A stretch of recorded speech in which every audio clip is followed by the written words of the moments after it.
Alright, here we go.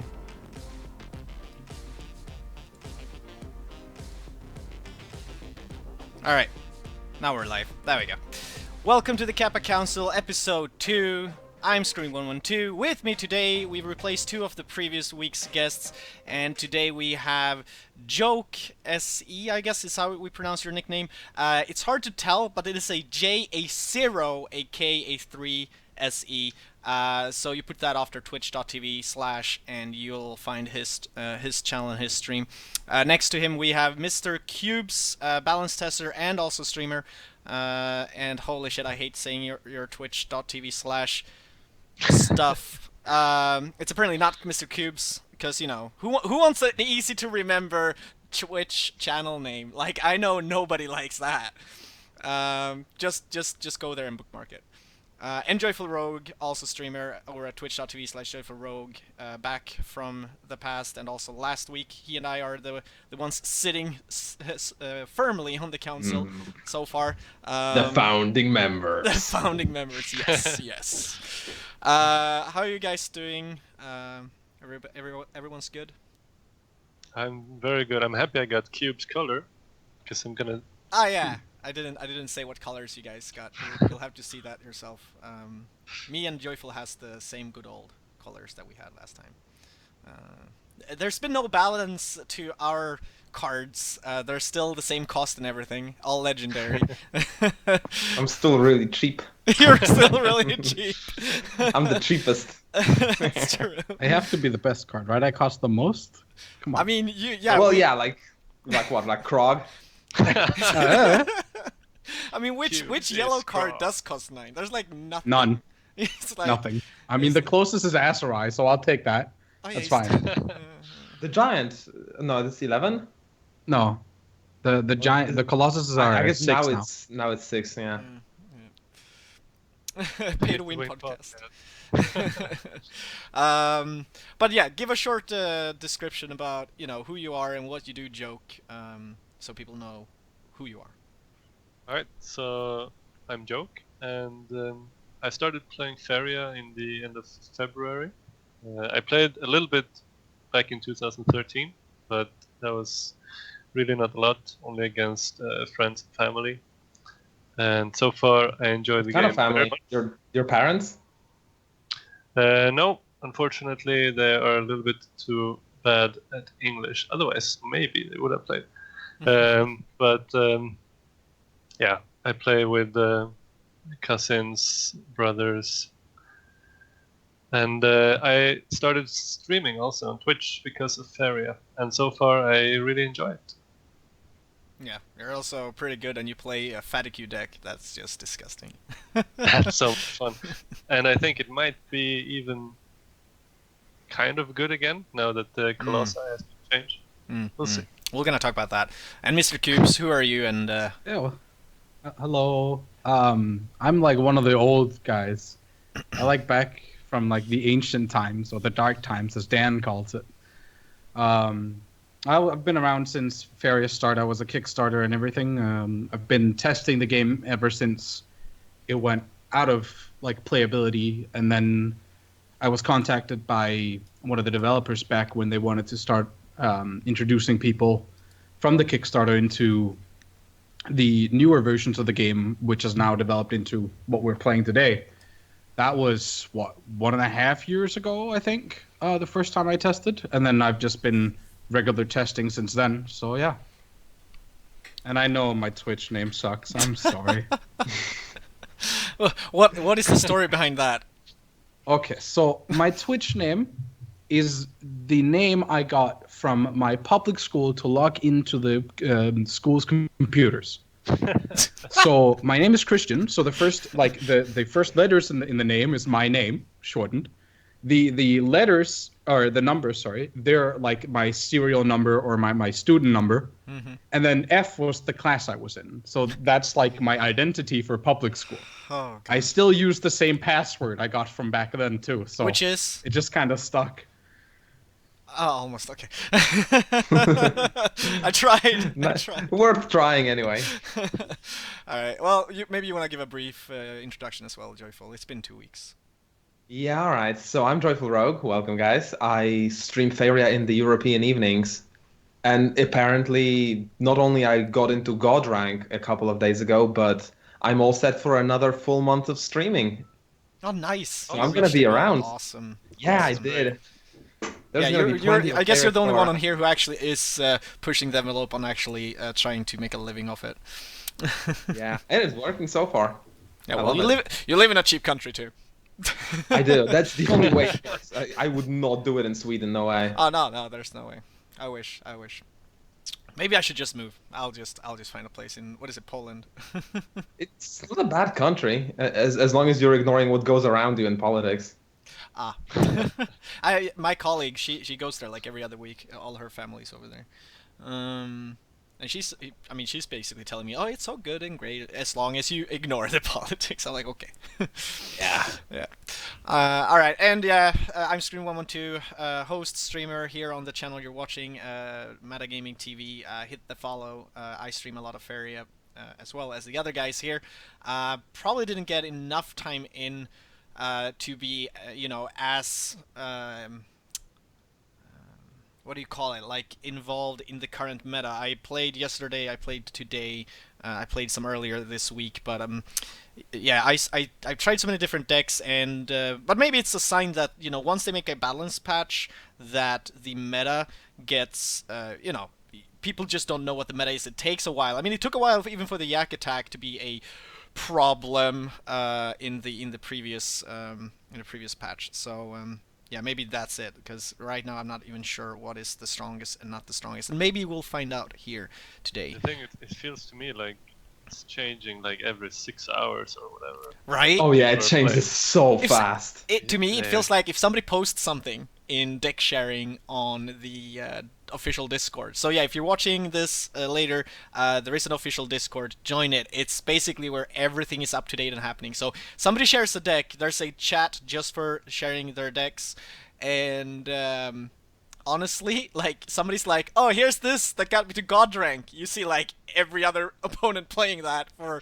the next few matches, and yeah, like, even I do that. I'm like, oh, this guy, I gotta try this out, just see how it is, and I'll be playing it. It's it's quite fun. It's quite fun. Yellow is probably the powerhouse according to Twitch chat. I mean, we are almost gliding into what I would call the deck diversity, which would be an interesting topic. And yeah, like yellow, being yellow, that could be a topic in itself, but I still feel yellow is really, really strong, even so much now that I see people who play green that only take the yellow removal, basically, into their green decks or any other color. Or basically. their blue decks. Yeah. Yeah. A lot So, of people splash how yellow just for diverse is removal. the current meta and deck diversity when everybody's using yellow removal? I've been playing in the past couple of days, like several hours a day. What I've seen played against me is mid-range yellow with Azlarai and the vampire. It was actually pretty strong against me. And then it was forest with yellow removal, and then it was water with yellow removal.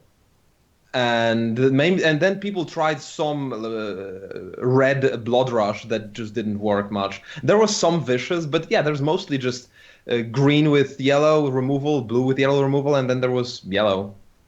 I've seen a lot of maybe not a lot, but at least enough to mention. I think that sacrifice decks, when you sacrifice your own minions to play other minions cheap. I've seen one, maybe two. It's because, again, the meta changes every 6 hours. Depends on when you play. The meta is very fluctuating, which is good to a degree. We still get like certain periods where the meta gets out of hand with a certain specific kind of deck. Burn was a good example of like the 6 or 8 hours that was like the most popular deck on ladder. And then we had like green after that. I climbed a few and ranks then it with became, that. yeah, It then took me to 5 as well. yeah, like I meta actually keeps got to changing. God in this timing where everyone played Burn, but Forest was already a thing, so I played Forest, got 3 wins. Yeah. Hmm.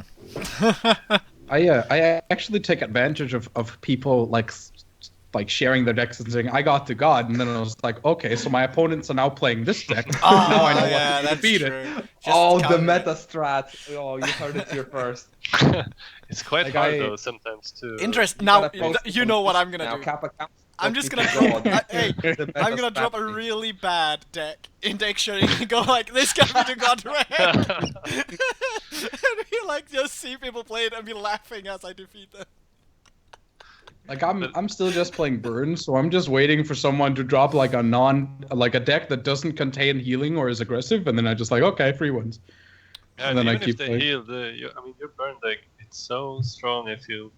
I've been using it as well, and even if they heal, even if they taunt, you can still The cube push burn through it, deck take was the win. it was really.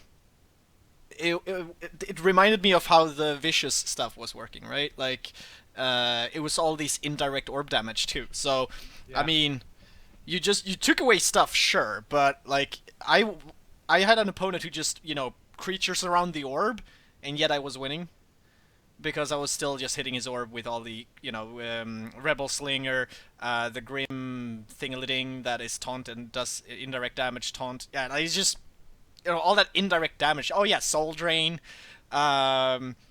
What is that red one? Fire. Flame burst. Flame Burst. I mean, I was just like, I don't care.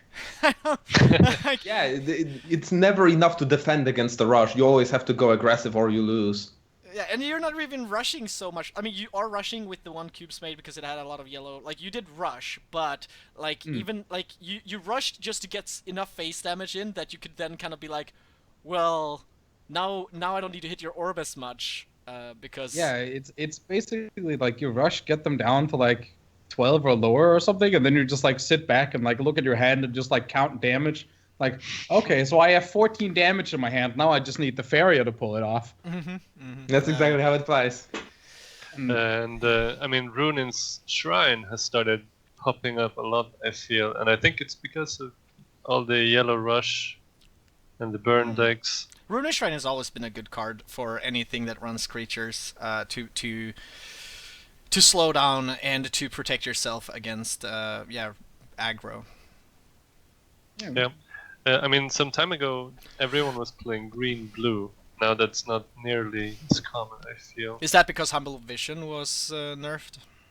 I don't think. I suppose the forest decks that wanted to include blue removal now are switching to a forest yellow because yellow removal hasn't been nerfed. Yeah. Yeah, I mean, I feel But like blue has a more- lot of great tools still. Yeah, I do not think it's because of humbling visions though. I just think it's because, like, before you were using all the blue tools to increase your creature's health, or to make their health their damage, Yeah. because you kind of needed that to just like have bigger guys all the time. But instead of just having bigger guys all the time because you're facing other green decks, they've then just gone to yellow because yellow has gotten the vampire. And Soul Drain is still cards, as long with Nightmare and Aserai. So like they get better tools against aggro while having fine cards for the mirror. So The last Nightmare is, obviously strong against anything that plays big creatures or plays creatures and then pump them or buff them, and you're like, well, I'm just gonna remove that.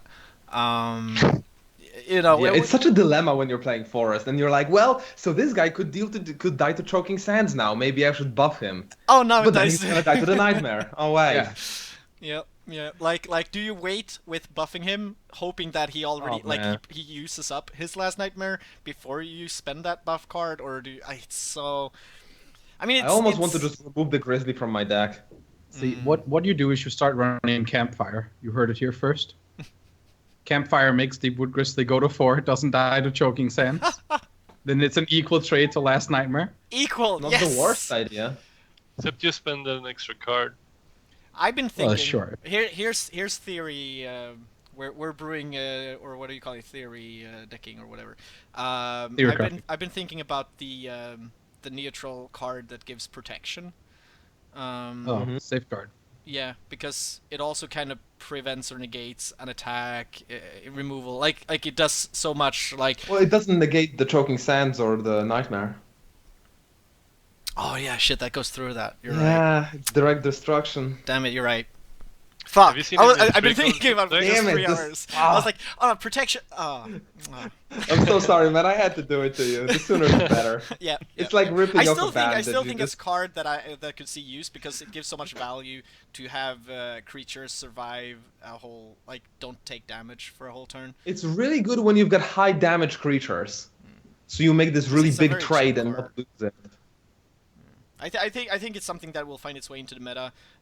Maybe after they nerf yellow and maybe Last Nightmare. I don't know. I've already seen it work pretty well with the Triton Banquet. Yeah. I've seen it around. Just Just Triton Banquet protection seems to be more is efficient really, than really the good. neutral card. Just protection is really, really good in all its shapes and Yeah. forms. But what Triton what Banquet are is they to really do with good yellow card. then? Like what do you guys think is the solution here? If you guys were to decide the next balance patch, what would you do? Damn, Oh, that's a tough one because the God. current meta is quite varied and I Yeah, think I it's don't that think- because people it doesn't have not feel discovered- broken in any way. If anything, I guess like the best option is to make it less splashable. Yeah. I mean, we really have So to question whether or 3 not deserts? it's good for. I mean, the main question to me is whether or not it's okay for the meta to just have Last Nightmares in every deck. Yeah, it Um, might need maybe a third desert as well as the Choking Sands. Maybe that would be a thing. Also Azarai. Azarai is a thing. I mean, Aserai is an entirely different beast. I That's think a different Aserai beast, is beyond broken. I mean, people that's thought another horror- topic.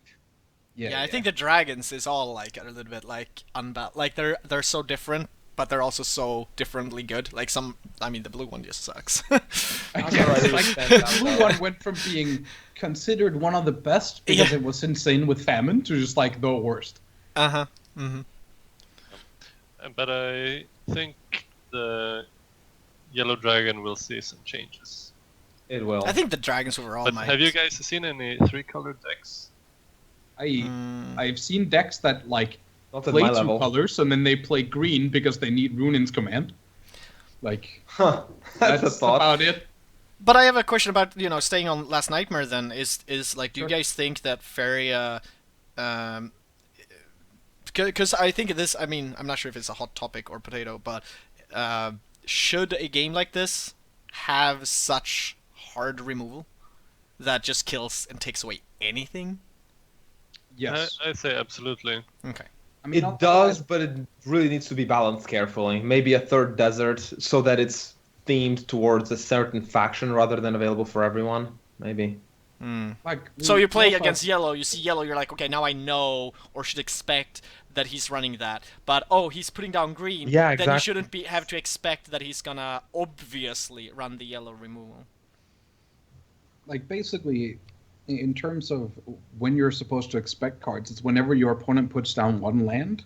Otherwise, you're supposed to expect every neutral card and every card that costs one land type, right? Yeah. And then as soon as your opponent plunks down, say like one desert, then you can like at the moment go, okay, so he's gonna play Last Nightmare on me because he has access to it, right? Yeah. If we make that 3, then we can go like, okay, so he can Soul Drain and Choking Sands me, so I can play around those when he's at one desert, and then when he makes the second one, you suddenly have to expect Last Nightmare. Yeah. How about something like make Last Nightmare cost like 9 or 10 Faeria, but the cost is Wow. reduced by 1 for each desert you play. Then it's gonna be way better for yellow, but it's All of a still sudden, the splashable, but desert then it's really elemental. Oh, man. You never like then people are like the issue with that is elementals and cartographers, because then like what if Last Nightmare comes down and costs 3 Faeria or 4 Faeria? Yeah, that would get ridiculous like the Colossi. Yeah. We have to That's be a really hard careful about, mechanic like- to balance. I think. It's different, I think, with Last Nightmare because I mean 6 Faeria is not too bad. I mean you can reach 6 Faeria quite easily, I think. Yeah, But you can. But then the Colossi, desert they were decks will like- reach 3 Faeria, and then it's just Well, if you make unplayable it, against. if you make it, let's say, But like you said, desert 10. desert decks also don't place like deserts every turn. It's a lot of neutral lands. But if you make I Last mean you want to get up to Nightmare- 5 usually. Yeah, but if you make Last Nightmare, say it costs 10 Faeria, but get 1 cheaper for each desert you play, it is gonna, like, technically have to be... It's gonna be like a 4 desert card to get it back down to 6, which was its previous cost. Basically. but I'm not sure if it's a good mechanic. You will then see decks with the Twister and the Nightmare, and then people would teleport your creatures away from your orb. Nightmare the other creatures, put some things down at your orb, and it's just unplayable against. Maybe. I mean, we have to be really careful about like any potential design. What about putting it as like it cannot be reduced to below 6? You are making it. You're then making a card very you're not overcomplicating. elegant.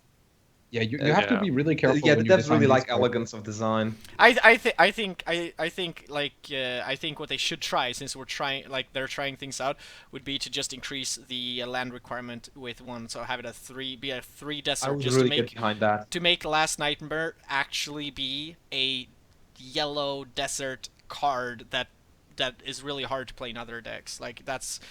I think that's what it needs to be. I don't mind the hard removal. I really like it when I play yellow, but I think it's a bit too cheap to be able to play it so quickly with just 2 deserts. I think that's the problem. I suppose another idea would be to make it like remove a creature that has 5 or more attack or something like that. Then we get into make it like a better choking sense better. Then it's like Last Word Death from Hearthstone. Yeah. Maybe. Anyway, I think it does needs to be looked at. I think with the few matches I've had so far, I think people are relying very hard on yellow removal overall in what I've been facing so far. But who knows? 6 hours from now, we might see something entirely different. But I do think Last Nightmare, as it is right now, is just an amazing card to put in almost anything. Obviously, if you put it in a deck, you want to include some more yellow stuff, so it's worth putting down those deserts. But yeah, there's a lot of good yellow stuff for 2 deserts, so... Antirad actually brings a really important point in the chat, is that the current meta brings in a lot of huge creatures with the forest buffs, the water buffs, and the Nightmare needs to be in this meta to keep it in check. Maybe the problem isn't with the Nightmare, maybe the problem is that people are suddenly playing a lot of buffs, they are creating huge creatures, and without the Nightmare that would go completely ridiculous. So then everyone is including the Nightmare in their decks because they see how ridiculous the current meta is with those big creatures buffed. I would really like to see what would happen if we like took Nightmare out. If people would then start running red for stuff like Firebomb. But then the Firebomb is not good Firebomb enough because it's wants to HP trade based, and then you're playing all these forest creatures with 12 HP, so you have to triple Firebomb it. You can't do requirement that. for Firebomb, by the way? 2 mountains for Faeria. Deal 4 damage to a creature but, structure. You know, that's the thing. I prefer cards that does a set amount of damage, because at least then I know. And also that makes protection good. Hey. But, you know, I'm just saying that I prefer something that I know is like the thing that I dislike about Last Nightmare is that it doesn't care about anything. It's just... Yeah, but Last Nightmare also is great in that way because it makes the opponent think like, should I really put my Sticky Caretaker on this card? No, I should spread out my buffs, for example. And if there is nothing that just simply removes the card, people could just make one really big guy with taunt. Yeah, and that's the problem. So Tarum would see play. Frog would see play. Come on.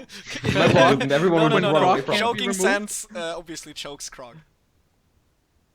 Oh, well, Krog can't be choked. Why is he so bad? Krog can't. Hey, it's a running joke, okay? Here's what would happen without the Nightmare from the mad prophet JoyfulRogue, because I've seen some games that went really stupid. Games with forest versus forest, or maybe forest with splashed blue for buffs. And the game totally played like some kind of chess where I can't go near him because then he's going to buff and kill me. And then he can't go near me because I'm gonna buff and kill him, and then it becomes a game of whoever comes near his opponent and allows the opponent to control the engagement then loses. So the game gets really awkward, and then it just comes down to who draws the right buffs. So you're saying it becomes like back to the old Faeria of like standstills where you look at each other? Yeah, those standstills, exactly, where you just nobody can get into range. And then, like, someone plays Windborn, gets the first trade perfectly, and then just, Except like, there's no Windborn anymore. No, Windborn's a card. Like, the current Windborn. Yeah, but it's in Desert. You're right. Swedenborg Suppose you could also get the Trident Banquet. It's definitely Splash. Trident Yeah, I Banquet, guess you're Splash right. Wind. It would be old Faeria, exactly. I'll be damned. Yeah, I think it's really important to have these removal cards. Oh yeah, It's just I'm gonna It agree with didn't having feel them. good I when just I don't like played how it. It they didn't are. seem right. Mm. It wasn't enjoyable, I'm gonna be honest. It was like setting up, and then one engagement just decides the game. Okay, he had the better buffs, let's surrender and play another one. yeah. Because now there's a 10/10 creature that I can't do anything about. Green versus green has always been like the most boring snowbally matchups of just like, It is. That's why okay, I so play I'm matchups keeping you away for from this. my side. I'm collecting 3 Faeria a turn, you're collecting 2 or 1, so I'm winning the longer this game goes, so you have to attack. And then we get back to like a standstill where like I maybe had some buffs, so I won early, but then you had enough Faeria left over to just like get back into the game, and then ugh. Yeah, green versus green is basically American football. It's so boring to watch. You wouldn't be so ballsy if we were streaming in an American-friendly time. I enjoy Super Bowl, but again, it's green we can versus screw green. around on It's European basically just evenings. it's just the best green versus green, basically. It's so let's continue cards then. We're talking big creatures. The Colossi were changed, and I didn't like the previous ones because of how stupid insane they were. But I mean the current ones are just. I mean they went from being good to crap. I think like. Have And they? then- I mean, it depends on Are which they really one. crap, It depends though? on which one, I guess. Which one is it that's good? It's the yellow. The yellow one, which triggers off the events, are fine. Yeah. But the issue at the moment with all the Colossus is for constructed plays that they all cost 6, so they all trade evenly with Last Nightmare. Yeah. And none of them, like, even if your opponent's playing green, he plays a Verdurant Force, which you can play, like, turn 2, and you have to wait to play, like, for thresholds before this can even trade with it, right? Like, you have to play 4 events or do whatever requirements 4 times before it trades evenly with even a Verdurant Force. So it at the moment, if you ask me, I just think it takes way too long for them to set up before they're good. But The way the you say Colossus with design even isn't the, Aren't they supposed to be a issue late that game we're- card though? Yeah, they are.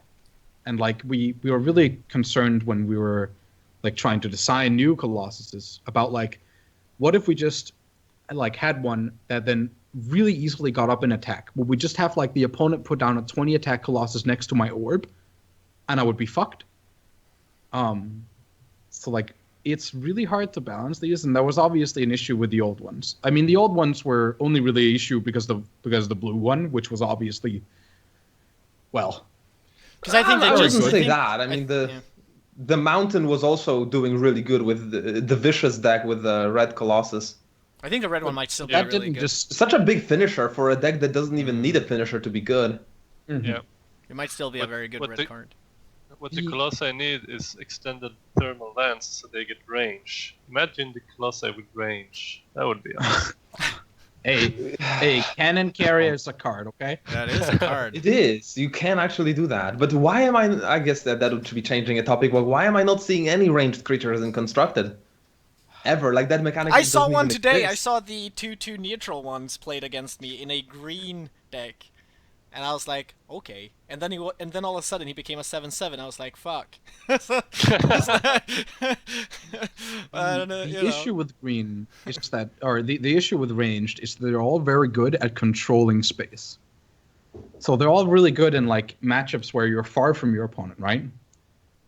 But if your opponent's like right next to you, then ranged creatures suddenly become a lot worse, because if I'm playing an Archer of the Hills for Faeria as a 2/2, and you're playing Maze Man, like right next to it, I'm obviously losing.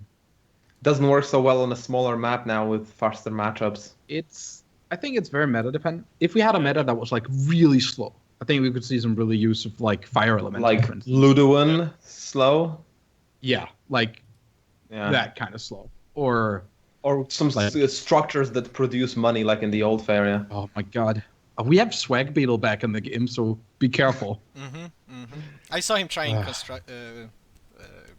structure decks, and he was No. not- If there were structure decks, I guess archers would be a thing then. Well, there were structure decks kinda when you could when the eggs were better. you could use those to get some fun stuff, but you still needed creatures, I guess. Yeah. Maybe the map is too small for range to have good value. Maybe. But I think like cubes, if the meta slows down quite a bit, range will start popping up. And I mean, range looks so broken for beginners. Everyone tries to play range at the start. Yeah, they're like, oh, this is so good. Like, it reaches the orb, and then they're like, gotta make it work. You know. But I mean, I think we all have probably tried to make it work. I mean, it's fun. Maybe to it's play gonna be range. like Duelist, where range this kind of crap in the constructed, but then in the Pandora mode it could really shine. Maybe, yeah. Because the decks are constructed weaker because they're more because maybe. they're all gonna be multicolor decks in Pandora, so it's bound to be slower land progression just by that principle alone. Exactly. Yeah. That's interesting to see. What a thought. We'll see what happens. But so, if we could change the Colossi, what would you like? Do you have any idea what they should be like? Like, I would just Honestly, want to remove them and just be like, fuck it, like, you know, put them on the drawing didn't board that until just you. happen right now? Like, is anyone? I playing guess them? they did. I guess they did. Colossuses are meant for Pandora. They are like a good finisher, limited so that design Pandora card. games don't last too long. Yeah. Yeah, so I guess they might be fine right now. We just have to wait for Pandora. wait until Pandora, and then we're happy with them. We'll see. And then blue decks with the Aurora's Dream, they could run Colossi. Maybe that's gonna be the new meta. If the meta becomes Aurora Stream slow, I guarantee your range will be good. Yeah. Oh Lord. Yep. All right. I think we've discussed these cards enough. I wonder if there's anything connecting with that would be interesting. I mean, there's not much discussions to be had about this, but foils are coming to Faeria. I don't know who wrote this down, but when do you actually see the foils though? Like, I don't remember ever seeing the back of the card from my opponent. I mean, a foil That's card a can card have a back. front though, right? Foils can be shiny on the front too, right? Can't they? Oh, okay. Yeah. But even You're then, thinking that kind card of thing. backs, maybe. yeah, you're thinking card backs. Foils are like shiny cards on the front, basically, is foils. The card backs. I know they're thinking about how to show the card backs. Man, a more, foil that makes my Yaks even cuter. though. Right? Right. Yeah. To me, it would be Yeah, like alternative art, really. Like, I'm not sure. Well, like that was what I was going to say. It could just be a bit rainbowy, you know, to make it look nicer. I mean, they Just they put could a do rainbow on alternative every arts. art. They could do different borders for the cards. They could animate the cards. I mean, they have promised because of the Kickstarter that they are going to make alternate art cards for the Kickstarter backers that donated enough for that. You So they have to do that anyway. So I'm like, I would be surprised if they don't make more alternative art cards. That would really surprise me. Yeah. How do you think we'll get these premium cards? Do you They think would we probably could have also- some drop chance in packs, or you could craft them like gold cards in Hearthstone. Is what I would think. All right. So that there will be reasons for people to craft who might already have the full collection. I like that. Yep. Maybe we could also like pay to get like alternative art stuff. Well, alternative art they might be able to sell, but I think foil cards is something that is like, it's like a rare collectible thing that you either get from a pack or, I mean, I've heard that you can craft it, I think, in Hearthstone, so maybe like that, but. It wouldn't be a bad idea. Right now I'm like floating 5,000 gold, nothing to do with it. Yeah. I don't even like the way Tarum looks, so what am I gonna do? I don't. We have someone in the balance testers that had like 10,000 gold lined up just for the heck of it. Yeah. I have about 7,000 at the moment. It's Yeah, Yeah, there I'm you close go. to 7. I'm between 6 and 7,000. And I'm still sorry. Like I really want to buy the Cypher avatar because he looks the coolest of the ones. He really does. I know you have him, but at the same time, like, but I want to have my gold. It's my gold. So I might actually just pay real money for it. It's like, I mean, just might. We'll see. Rich people's problem. I'm not a rich person, but at least I think that's just a $5 purchase. It's not too expensive. The Cypher avatar. But yeah, foil cards. But the comment here is that foils are coming to Faeria. Like, was that mentioned in the last patch or Faeria Friday? That's the first time I hear of it. No, it was mentioned. Just as it was mentioned with that server mode and like language localization. Yeah, basically like all the goals for this month has been mentioned, like in terms of development. You think Really? do you think this is all goals for next month? You say this month, but you mean April, I think. They mean April. This is goals. Oh April. yeah. Yeah, because Pandora is they're aiming to release Pandora in April. My thoughts are that I think Pandora is towards the end though. Like it's something they're gonna like. Oh yeah, we said April, but even if it's the last minute. Because Pretty sure maybe it's the the best highest way to priority. release Pandora would be to release it early and then get feedback on it. Maybe you just need to see how it works out in the broader world. We are trying to test Pandora to like the degree we can.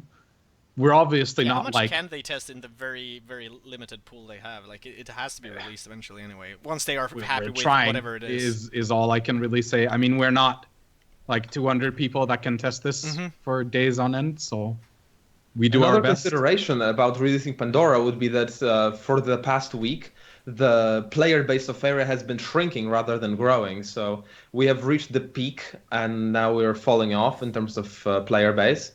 Pandora would bring them right I'm not sure if we're falling off. Streamers coming into play either. Yeah. I'm not sure we're falling off more than maybe settling on a average that is more close to real life than what happens when Crip and Trump streams it. Because right now there's 211 people playing. In the last 24 hours, it says peak. It's been 217. But basically, where's the average? Okay, last 30 days. Yeah, we've been peaking on 300 rather than 200 before. Yeah, well, you should never look at a peak, but I thought it was average. But the average players over the last 30 days is 186. That's good. Like, I mean, I would say anything around 200. Like, I even know a MOBA. There's a 3 versus 3 MOBA made by like a handful of Swedish guys. Has like 50 to 100 people playing it, and it still works. And it works. Like, it's like a community that obviously you see the same players over and over. You're like, hey, what's up, man? But yeah, but it's not necessarily it's a a bad happy thing. community, if you know what I mean, right? And it's even like, I mean, that game I think released recently, but it's been in like early access for so long. I haven't even touched it myself. I just looked at the Steam charts and things, and I was like, and they were tweeting, being like, "Oh my God, we're like doing so good," and I'm like, "Okay," it's like good for you, but I'm just saying, like a game like that works. It's about the community, and as long as we have, anywhere around 200 people playing on peak times, we're good. I think we're good. Like, how many people do you need to play against? I mean. Yeah, you're I right. feel like I play against the same people. The problems will that's begin when there's because not you're enough playing people for the ranked. beginners to have a good experience. That But was that's just gonna be that's my not point. even When close. you're playing rank and you're up in like the top tier of the ladder, you're obviously seeing the same people over and over. Yeah.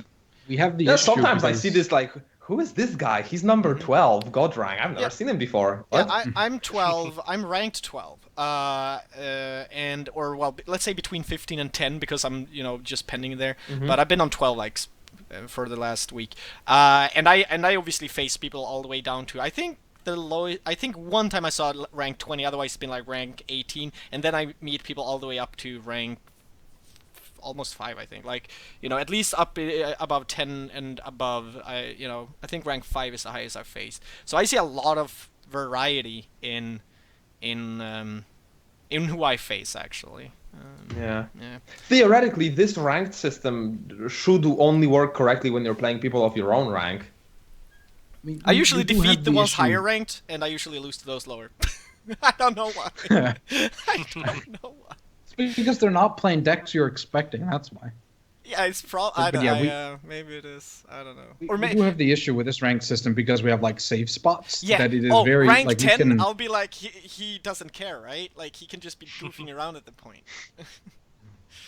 It, because like a lot of people when they got to rank 5 or god rank start goofing around, so they push more people because they're playing non-competitive decks into the higher ranks, so there's less people at the lower ranks, which is what we really have to be careful about. Which Oh my god, I just came up with a hopefully really an scary influx in strategy for players getting to gold fix. rank. No, I shouldn't say that. I shouldn't say it. Um, Because that would be scary now.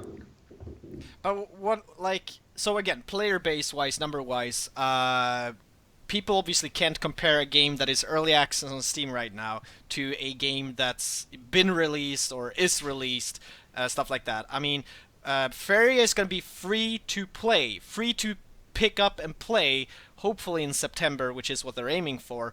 It doesn't matter how big the player base is when we hit September, but I assume It's gonna explode. it's gonna spike. I mean, something is gonna happen. Whether people then stick around, whether the game does well, whether it's successful, the future will tell. But I don't know what to expect. I mean, because obviously it's. I think what's important whenever the game does hit release on Steam is whether or not there is a active community. If the community is active, no matter the numbers, then I think it has a better chance than whether people go like, where is everyone? Like, Yeah. I agree. So I think that will be we'll see what happens. But I have not noticed. I have not noticed the play. I just So basically, recently player started base is looking not at a player concern. base. No, I'm not concerned about the player base myself. I haven't even looked at the numbers until people started being like, "Oh, there's this cool site that you can look at." I'm like, "Oh, really?" I started looking at it, and it's just basically confirming what I've been feeling when playing the game, which is that I always find an opponent. And yeah, I don't play 6 in the morning. So yeah. I mean, I play at decent hours and peak times. I've never had time finding a game. And you do play 6 in the morning sometimes, right? Not really 6 in the morning, but okay. like 8, 7. That's like the when you get up. lowest. Even when I get on, which might be as early as 6 or 7 my time, I can find opponents within 2 minutes. So I don't think it's bad. Like player base is never not a concern, but I don't think it's a priority at the moment. Yeah, I agree. So we were talking about Pandora. Pandora, yeah. But there's not much we can talk about Pandora. Like, How are the tests going, Cubes? Because you're in them, right? We're entering like the gray zone of how much I'm allowed to tell you guys. I did sign an NDA to be allowed into the. Just if you take up that NDA and you rip it, it doesn't hold any value. It's going to the point where we're trying to test as much as possible. We are really focused on testing out how it feels and if there's something that is obviously broken or like something that has obvious issues, or if some of the archetypes that we want to promote in it isn't clear, or if there's just one faction that's obviously stronger than the others, that kind of thing. That's what we're focused on trying to test. So I guess that sort of things needs to be ironed out by the testers, and then when there's no obvious immediate concerns, they can release it and see what the player base breaks. Oh God, Martin's watching. I have to be careful now. But yes, you're right. I mean, once we get things to a comfortable level of what we're comfortable with releasing, we will try and release it as fast as possible. That's a smart thing, because Crip, for example, said he would come back to Faeria on Pandora. If you mess it up by the time he comes back, it might look really bad on his stream. I have had some people tell me that they're a little scared of how much influence the Vanguard has, and we don't. I mean, of course, we come up with balanced suggestions, but we're never the judges. We're just the jury. We sit there and we provide some information, and we're more glorified bug finders than anything else. We obviously look at the designs and we go, is this okay? Is this not okay? And then, if it's you're not the okay, guys who are trying to make up the broken shit, and then the devs fix it, right? yes. I mean, of course, we can come with examples. Don't tell the devs how to balance. You just show them by the way you're playing. We can come and say, well, like for instance, what are we gonna do about water elemental? There was like a ton of suggestions, and then like I don't know who, but someone mentioned maybe it could have aquatic, and then the devs took Which that makes and they sense, made the current right? card. It's like a water elemental. So it's never the Vanguard's jobs to 100% dictate balance. It is our job to inform, and then the dev's job to get back to us to hear, is this actually acceptable to put into the game? From a pure design standpoint, it is, but from a gameplay, is it? Yes or no? And then they go from there. I'm really excited Oh, to play Pandora. Okay, I so think Martin everyone- just gave me the green light to tell you about a thing we had with Humbling Visions. So we had an iteration of Humbling Visions. I had been out of the day, so I came back and they had changed Humbling Visions to set target creature's damage to 1 until your next turn. And for some reason, no one but me had thought about how broken that is with the Aurora's trick. So my opponent just played a Verdurant Force. I said that with for 1 Aurora's attack. trick. I then take control of it because it now has 1 attack. But on my next turn, it's back to a 7/7. Oh! Why couldn't we have gotten that? Please! Oh, that would have been... So this No. our job is because that design looked fine in the vacuum of the design, right? And just another creature versus creature. And then MrCubez But then come we in. added Aurora's Tick. Then we added Aurora's Tick to the mix, and it was obviously broken. So we are those kind of people. We find this kind of not obvious stupidity in a design because this other design exists, and then we try and go from there. That's just hilarious. I love hearing stuff like that. That just makes my day. That's just awesome. Oh, that's great. So yeah, we try this, and I didn't believe it at first. But whenever you design a card, there is hundreds upon hundreds of suggestions for cards or iterations. Mm-hmm. When I started testing, I didn't believe this one bit. After having done this for about a year or a year and a half, holy shit. We make so many cards. It's insane. Yeah. Like Water Elemental. Water Elemental was like, okay, so we can make it a 2/1 protection. We can make it a 3/3 aquatic. We can make it a 3/2 aquatic, but then it's air elemental that's worse. So then 2/3? Sure, 2/3. It's like we go through a lot of iterations of cards, and we try to come with examples of why is it good, why is it bad. We do a little bit of testing, but we don't have a lot of people to do extensive testing for all formats and matchups. So it's more of, does this design work in a vacuum? Yes, then we release it. All right. The break, perhaps? The short little break? Really? Already? Wow. It's almost been an hour now. Nah, we started delayed. We have some time. Until an hour even. If I pull the wrong topic here, we're gonna be talking. Do it. Okay. Well, there's a few here that I wanted to touch about, but with the player base, I guess, and people been commenting a lot about the fan base, the player base, stuff like that in Twitch chat. And how is the social stuff then? Do we have enough activity on Reddit, Twitch, forums? Well, do we have enough? I don't know how you want to measure that. I guess we all have different measuring sticks there. You know, the Americans use inches. But what do you? We're all Europeans. If you look at how fast the meta is changing, then by that fact alone, you need to notice that people are talking to each other. Mm-hmm. They are stealing ideas off of one another. There is interaction between the players. That's the only way meta could be progressing this fast. Yeah. The Discord channel is always active. I don't know about Reddit and stuff, but my stream's always active. The current population, this might be... Oh, this I want to say, because people like, the player base, and we dropped the number that was... And we're just looking at Steam charts. Anyone can look this up. And there's 200 people playing the game right now. roughly. There's I think a little bit more, but on Discord right now there's I'm not gonna count the devs. I'm not gonna count the moderators. They don't matter. That's fair. I'm gonna count, and I'm not even gonna count the architects. Whatever that's community. We're gonna talk about that in 2 weeks probably. Actually, more about what they do.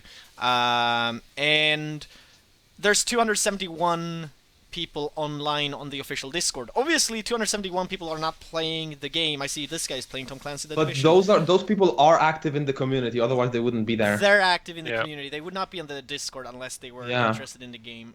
So a huge percentage of the player base are active community members that talk to each other outside the game. I mean, just by that, we have over 100% of the active players playing right now active in Discord. Obviously, that's not true because people playing right now might not be on Discord, but just as a sample size, you have a huge part of the community sitting on Discord. Might be a small number in terms of how much people are playing, but that's a very cohesive and active number and loyal. That's pretty good. The subreddit, the Faeria subreddit, is also getting a lot more.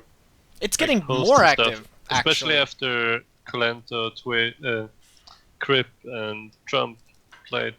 The subreddit has grown quite a bit. I mean, I can just tell you that when I fairly started subscribing to the subreddit, which was like a week or two before early access, there was like there apparently were called Battletoads. there were like 200 something Battletoads on the subreddit. It's now 778, and it's been what? Has it been a month? Yeah, maybe a month.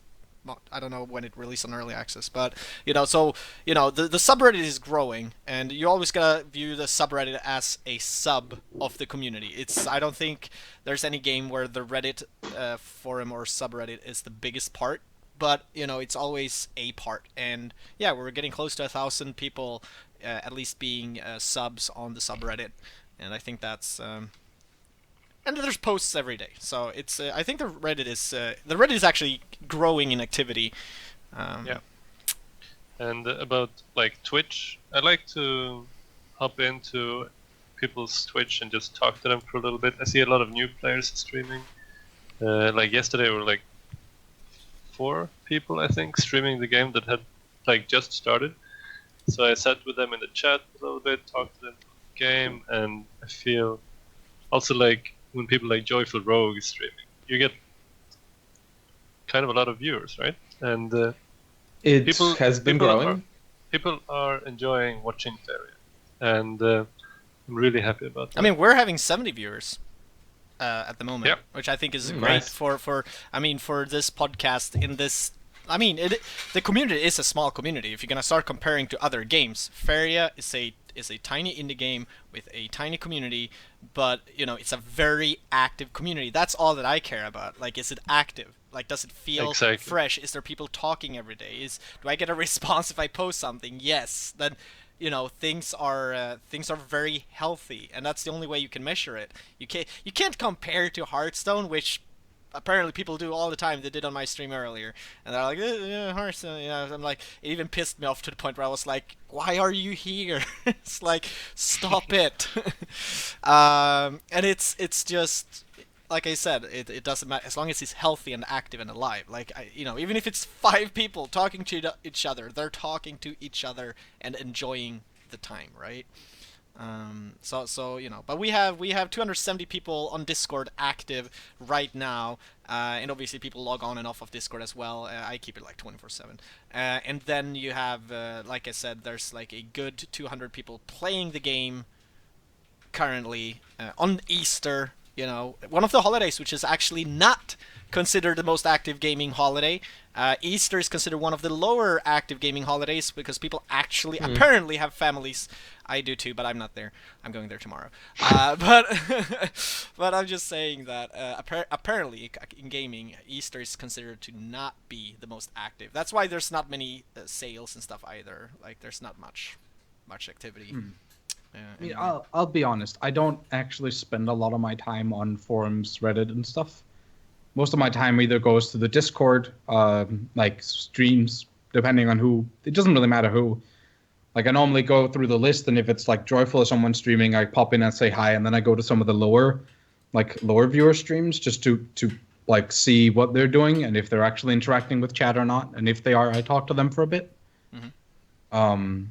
But other than that, I spend a lot of my time on the Vanguard like program. Try to be as helpful as possible. It takes a lot of time. Yeah, I mean, as long like I've been streaming and playing a lot of games, and if I look on Twitch, I always look at the Twitch game directory, and well, I mean, as how do you say, like, as long as there's always some people streaming, there's definitely a community there. As long as people are streaming it, it's good. And obviously I'm not talking 24/7 again during low time. Heck, even a huge free-to-play game like War Thunder has, I think, times during the 24-hour period where nobody's streaming it, or one guy with one viewer. But then during peak times, it's like poof, and there's like 10 where like basically only the top 4 actually has viewers that count.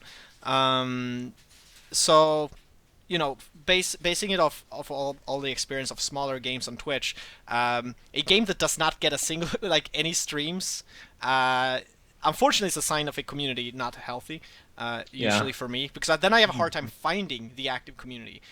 Even though Twitch, just like Reddit, is a sub part, it's a niche, it's a tinier sample size of the community. But what's so cool with Faeria is that, you know, you can clearly see that like we have 70 viewers here, and maybe once we're done with the Kappa Council, a lot of them will go to another channel, and you'll see that channel grow. Like, you know, we obviously don't have 1,000 people watching different streams, but we have a chunk that watches at least 1 or 2 streams. So there's a really cool active community. I like it. Yeah, the community is great, and it's like almost whoever you play against, you can talk to them after the game in Discord and say, Yeah. "Wow, nice game." GG, or why did you rush? Yeah. People in chat have been talking about like in-game chat or emojis or something. I know that emojis are planned, like all know that. maybe just like Hearthstone, like good game, hello, greetings, those kind of things, right? Yeah. I don't know if an in-game chat is planned. Not according to any official statements. Like it's not. No, it's not a priority at all. It might be a thing that comes down the line, but it's not a priority. A priority is stuff like Observer Mode, which are coming out. Pandora, those are our main priorities. I Gotta get a tournament going as I... soon as the Observer Mode is on. Oh yeah. I mean, yeah. I don't even think I want in-game chat. It would be nice if you could write to Oh, your it's friends. so low on my game. priority list. Yeah, Don't need it at all. Probably be, if anything, it would be friend Why chat. would I ever have time to chat with you? I mean, shit, I need to do my turn. I don't have time to talk. Like that's why emotes are so good. It's basically like good GG. Oh, I'm gonna crush you. Taunt. I don't know. Happy Feast of Wintervale. Oh God. Yeah. So whatever happens, no, I don't need to chat with anyone in game. I don't have time for that. Do you guys think the turn timers are fast enough? By the way. I think they're too fast. I would like to. I find them perfect, actually. You think they're too fast? Like I'm just laughing because I do also sometimes like that. It's because I fucking stream, but you know, even when I don't actually, sometimes I'm like. There's always the issue. They're not too fast. I mean, there's always the issue of what's the perfect balance, right? Because we can't just make him so long that it is nice when you actually play. But what if we just get the player that like sits and waits for rope every game, right? So. I mean, I like the current turn timer. I don't think it's too long or too short. I just like Joyful think it's a fine timer. I think it is good, actually, myself. I have a problem with many games when I stream. I have a problem of missing the timer in a lot of games. I'm actually surprised now that you bring it up that I don't have that problem in Faeria. What is the turn timer? What is actually? Is it 60, I don't 90? know the specific number. Sorry. But it feels so perfect. I don't know why. Maybe Martin in chat has the specific Martin, number for us. What is the? I mean, okay. In before he says it, I What think is the it's, golden I think number? It's 1.5 minute. I think it's 1.5 minute. I think it's 90 seconds. I think it's probably a minute. Well, it's either or. In before 1 minute 15 seconds. I think the current timer is good, but if it was to change, I don't think I would want it to be shorter. If anything, a little bit long. What is the point of having But- a friends list in game if you can't message them? Well, challenge. them. Challenge. Yeah, just a them. challenge. I mean, it's hey, I have I have friends on Steam. They I hardly. hear you ever, like doing these things called tournaments. That's pretty They, useful they for them. hardly Yeah. ever message Call me, the but dom. they just invite me to games randomly. I'm like, I'm not joining. But it's yeah, no, like it's the way that you do tournaments today would be to actually add people to friend list, challenge them. But yeah, friend list is nice. It's just there. Somebody think it's Maybe it's for the future. 78.6. That number. When But more stuff anyway, gets developed. I think the timer is good where it is. I think if you make it shorter, I mean, Faeria is a board game to me, and a board game you have to be allowed to think a bit about your moves and your potential things that happen. So I actually think it's good where it is. I don't want to change it. Neither nor I don't want to increase or decrease the current terms. I'm gonna have to get going. Baby's crying for me. Are we gonna have a Yeah, break good thing that soon? we Oh, are planning a break good, right yeah, now, yeah. aren't we? Yeah. Let's pull the break Okay. here. You're coming back, right? With the baby. Yeah. I'll All right. Break time then. We'll be back in 5 minutes. That's good enough? All right. All right. Awesome. We'll be right back. Alright. See you.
Alright, let's see here. There we go. So Coming Scream, back. Mr. Oh. Cubes wanted to Yeah, rant about Burn. You know. Oh, he wanted to rant. Oh, okay. Yes, of course. Alright, we're back. Maybe we should pre-record it, Chris, and then we'll run it after the council. So Like it's a extra non-interactive feature? way of expression Extra anyway. feature. And now for the extra feature, watch this as Mr. Cubes talks for 3 hours and 55 minutes. Behind the about Burn. scenes. He'll be on the DVD collection. Alright, the break was just tiny bit longer, like 2 minutes. And Joke, as you can see, is all black here now. His daughter needed his attention, so he'll pop in when he's back. And we'll continue without him for now. Okay, so shit. Okay, Alright. there was a topic that I felt he was really probably wanted to talk a lot about. You were talking something about Discord versus Oh yeah, chat no, in-game. yeah. Oh god, thank you. Yeah. So during the break, there was Aw. some chatting in Twitch, and I promised that I would continue talking a little bit about whether or not to have a chat and stuff in game, and some of my opinions and some of the things like that. And here's the thing: so we have a tiny community, right? Or I mean, it's not a big one. I would call it tiny, small. An active, healthy community. Now, something you don't want to do, not even Electronic Arts, not even EA with some of their games like to do this, yet they fucking do it all the time, which is split up their community. You don't want to split up your community too much. And, you know, right now, the activity is very, very focused on Discord, and you have some of it on Reddit, right? So just here's a tip to anyone making community websites, which we'll talk about probably on the next episode, because we'll probably have a guest of one of the people who make them, you don't need a forum. Like, you don't need, if you make a community website, you don't need a forum. There is places to talk and discuss. It's Reddit, it's Discord right now. There is official forums coming, if we are to believe the developers. They are working on getting those up, and so that would be like a third place. And if you want, you can even count Steam as the fourth place. So just imagine right now you have 4 different places where the community interacts and talks. I am not active in all these 4 places. I can take away Steam forums, which I check once a week maybe, just to see when I'm bored on my way to work if there's something. But, you know, I'm not active there. Reddit, I keep an eye on and read. I might make a post here and there, so I'm kinda active. I'm not the most posting guy there. Discord is my type of stuff. I like the instant chatting and messaging, and I can even the fact that I can scroll up to see what's been discussed over the night. So again, if I'm bored or in bed trying to sleep, I might actually just read through the day's log of chats in Discord. It's like a forum in that regard to me. Like, I just read what's been going on. There's always interesting stuff being discussed, because the devs and moderators are more active there. They're active everywhere. If you're using Steam Forum, Reddit, don't worry. The moderators, the community managers, the developers are active in all those places. But in my experience, they're more active in Discord because it's so directly, like, it's instant messaging. Now, people said, so the discussion that happened in Twitch was that people were basically saying that you know, that people are using Discord proves that they're saying that people want in-game chat. I disagreed, because I don't think it's proof of people. Any proof of people wanting in-game chat would be people actually making a poll, voting, like saying like, I want in-game chat. No, I just think the people are using Discord because it's a great tool to communicate. But yes, if you create an in-game chat with in-game chat channels, so we basically have just an open IRC type of chat with different channels all included in game, I do think you're splitting up your community, because you have 270 people using the Discord now. How many of those will automatically just stop and use the in-game? I think we're going to see a split. I think we're going to see less activity on Discord. We're going to see not as much activity in-game as we are having on Discord right now, but maybe we'll survive, maybe it'll be good enough. But just a warning from my experience is to never split. Don't split too many times. Don't split too much. Don't give too many options where to discuss things. That's why I don't think we need in-game chat. It would have been, in my opinion, like, you either go in-game chat, it should have been there already, and then don't push Discord as like a really so basically active thing. People being active on Discord proves that they want a chat. I don't think but so. Since the chat is already there, we shouldn't create a new one. No, I don't think we should create a new one. Yeah, being able to chat between your friends. It's too late is to create in-game chat, and it'd be a good idea. I think it might hurt the game and the community more to create in-game chat channels like Discord has now. I would completely agree. I don't think introducing chat between friends would destroy Discord. I think that global chat like in Scrolls would. People are comparing to Scrolls. Don't introduce like public chat channels for the in-game. Just, if anything, like emojis are gonna come, hopefully, and then like after that we could like maybe see like actual friend chat come, right? So you could chat between your friends. I think that would be acceptable, instead of you having to use Discord or Skype, Steam, whatever platform you use to contact your friends, or like your in-game friends. You might use Discord if they're even on there, and some people have a different Discord name and all these kind of things, right? So I don't think that would be a huge problem. Mm. So yeah, Yeah, just don't introduce you chat. know, it's easy to sit now in hindsight. Like people are saying that global chatting scrolls help people get used to the game and learn. Yes, having global chat in game would have been a great thing to have when they released it on early access on Steam, but they didn't. And I think it's too late to include that now. Maybe it's a good feature when they're releasing the game. Maybe then, as free to play. Maybe then, maybe but then they have to retire the Discord, right? Completely. The Discord will become a niche place at that point. I think it will become the veterans will hang out there. Yeah, but then do you want to keep the veterans away from the global community? It creates a split, like you said. because I wouldn't be able to pull my attention to two active in-game Yeah, chats that's like why that. And I like maybe Discord in a because I big don't transition have... like free-to-play release, they could then remove the Discord completely and switch into in-game chat. Yeah, I would close down the Discord if I did that. I would be like, now we want you all there, but I would agree that it would be a more elegant solution if we are talking either or, then in-game chat is superior to Discord just because it's in the same application. yeah. Like You in, don't need also to have to be educate worried people about in the long run, if it's better. if we implement in-game chat, we have to be worried about like not placing a limit on that chat and what that will do. Mm-hmm. Scrolls had a chat system, which was fine. The issue was that there was a limit to how many people could be in each channel. So you normally ended up with like 4 general channels, and you had to keep track of all of them or something. That would be, yeah.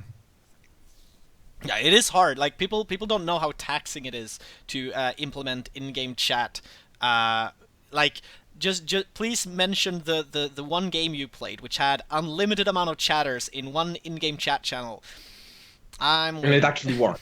And it worked. Yeah, that worked. I mean, moderation. Come on, it's so much work. Yeah. So.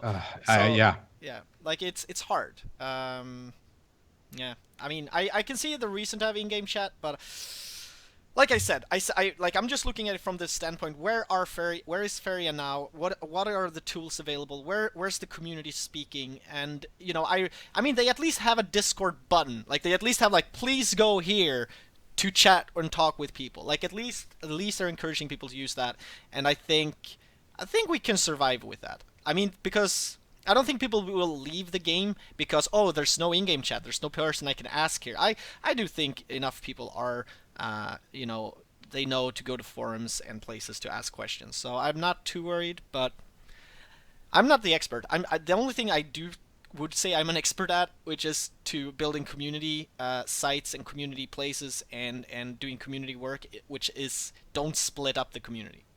Just don't give too many options, basically. That's it. You asked us to find any online game that had like a global chat. I guess MOBAs, or not MOBAs, MMOs. But even MMOs they are like are the limited. only games. You have like 10 Yeah, but general that's chats. because MMOs are freaking boring, so people have nothing to do, so they will chat because there's just nothing else to occupy your brain with. Hey, I raid 3 times a week, please. But the thing is this still, even then, the downside to force people maybe, or to have in-game chat, is that I will have, like, because I really like this community as it's, like I said, active, healthy. We have 270 people sitting in Discord now, out of maybe, not all of them are actively playing in the game, but they're active in the community and they're chatting about the game. I can use Discord from my phone, right? I chat with people about Faeria on my lunch break. I could not boot up the game on my lunch break to chat with people about Faeria.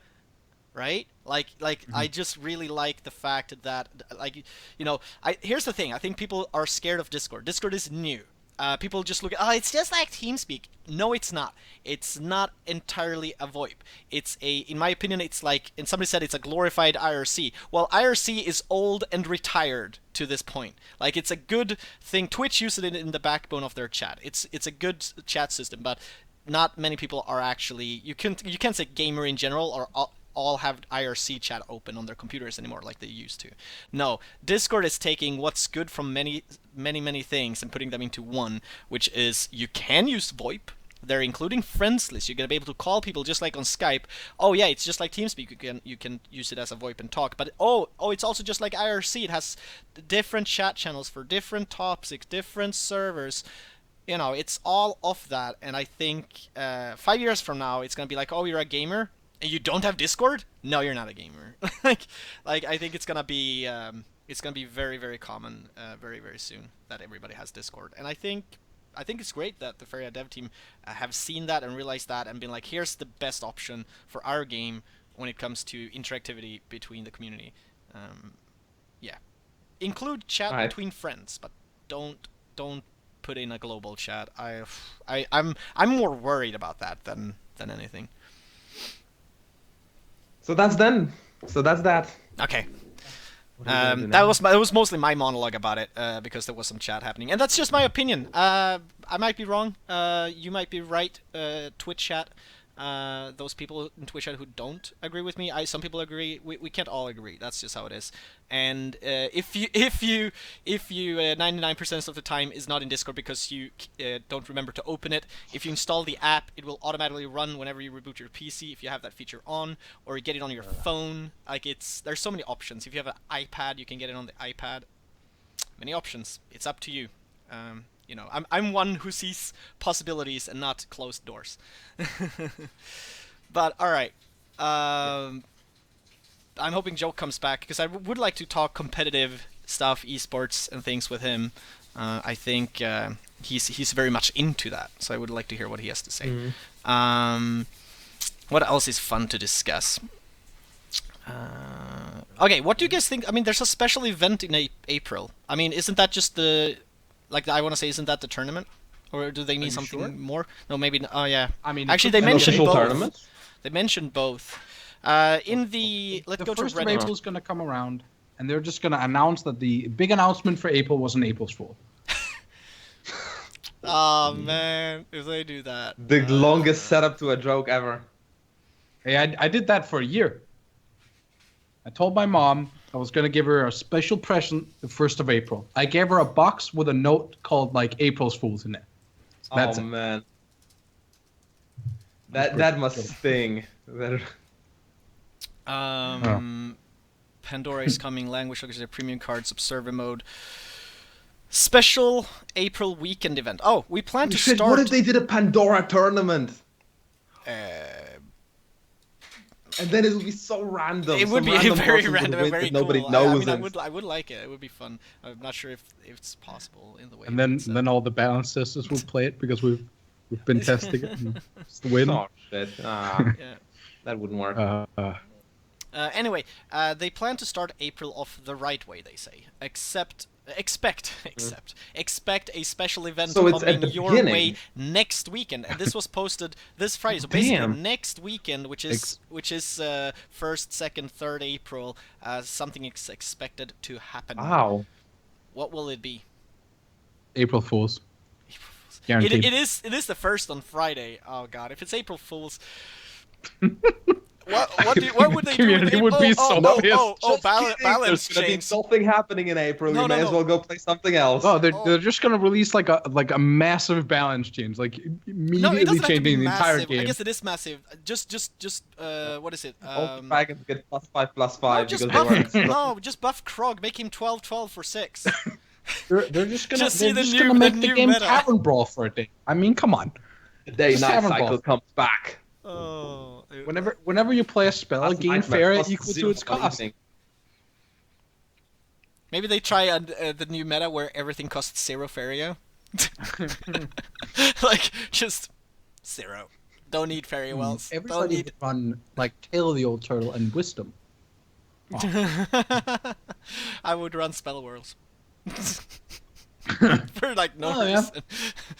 I mean, because I would play anything that just randomly gives me cards. That would be it. Just to get random cool shit. And Krog.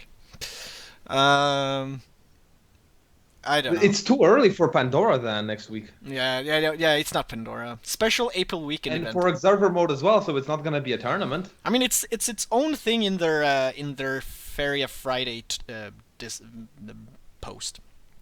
Just wait, we're gonna make Yak Attack spawn 6 6s. I'll link it to those in Twitch chat. Yeah, I have no idea what it's gonna be. It might be an April Fool's. Maybe they're gonna announce prizes for finishers in the league. I'm not gonna be. I'm just gonna. It's funny trying. It's funny trying to play this as I don't know anything. Yeah. Oh, so he knows. God damn it. Okay, so he's a balance tester and he knows.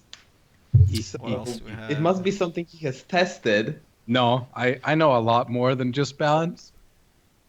Maybe I know mean, nothing. I mean, here's here's a few things we could do.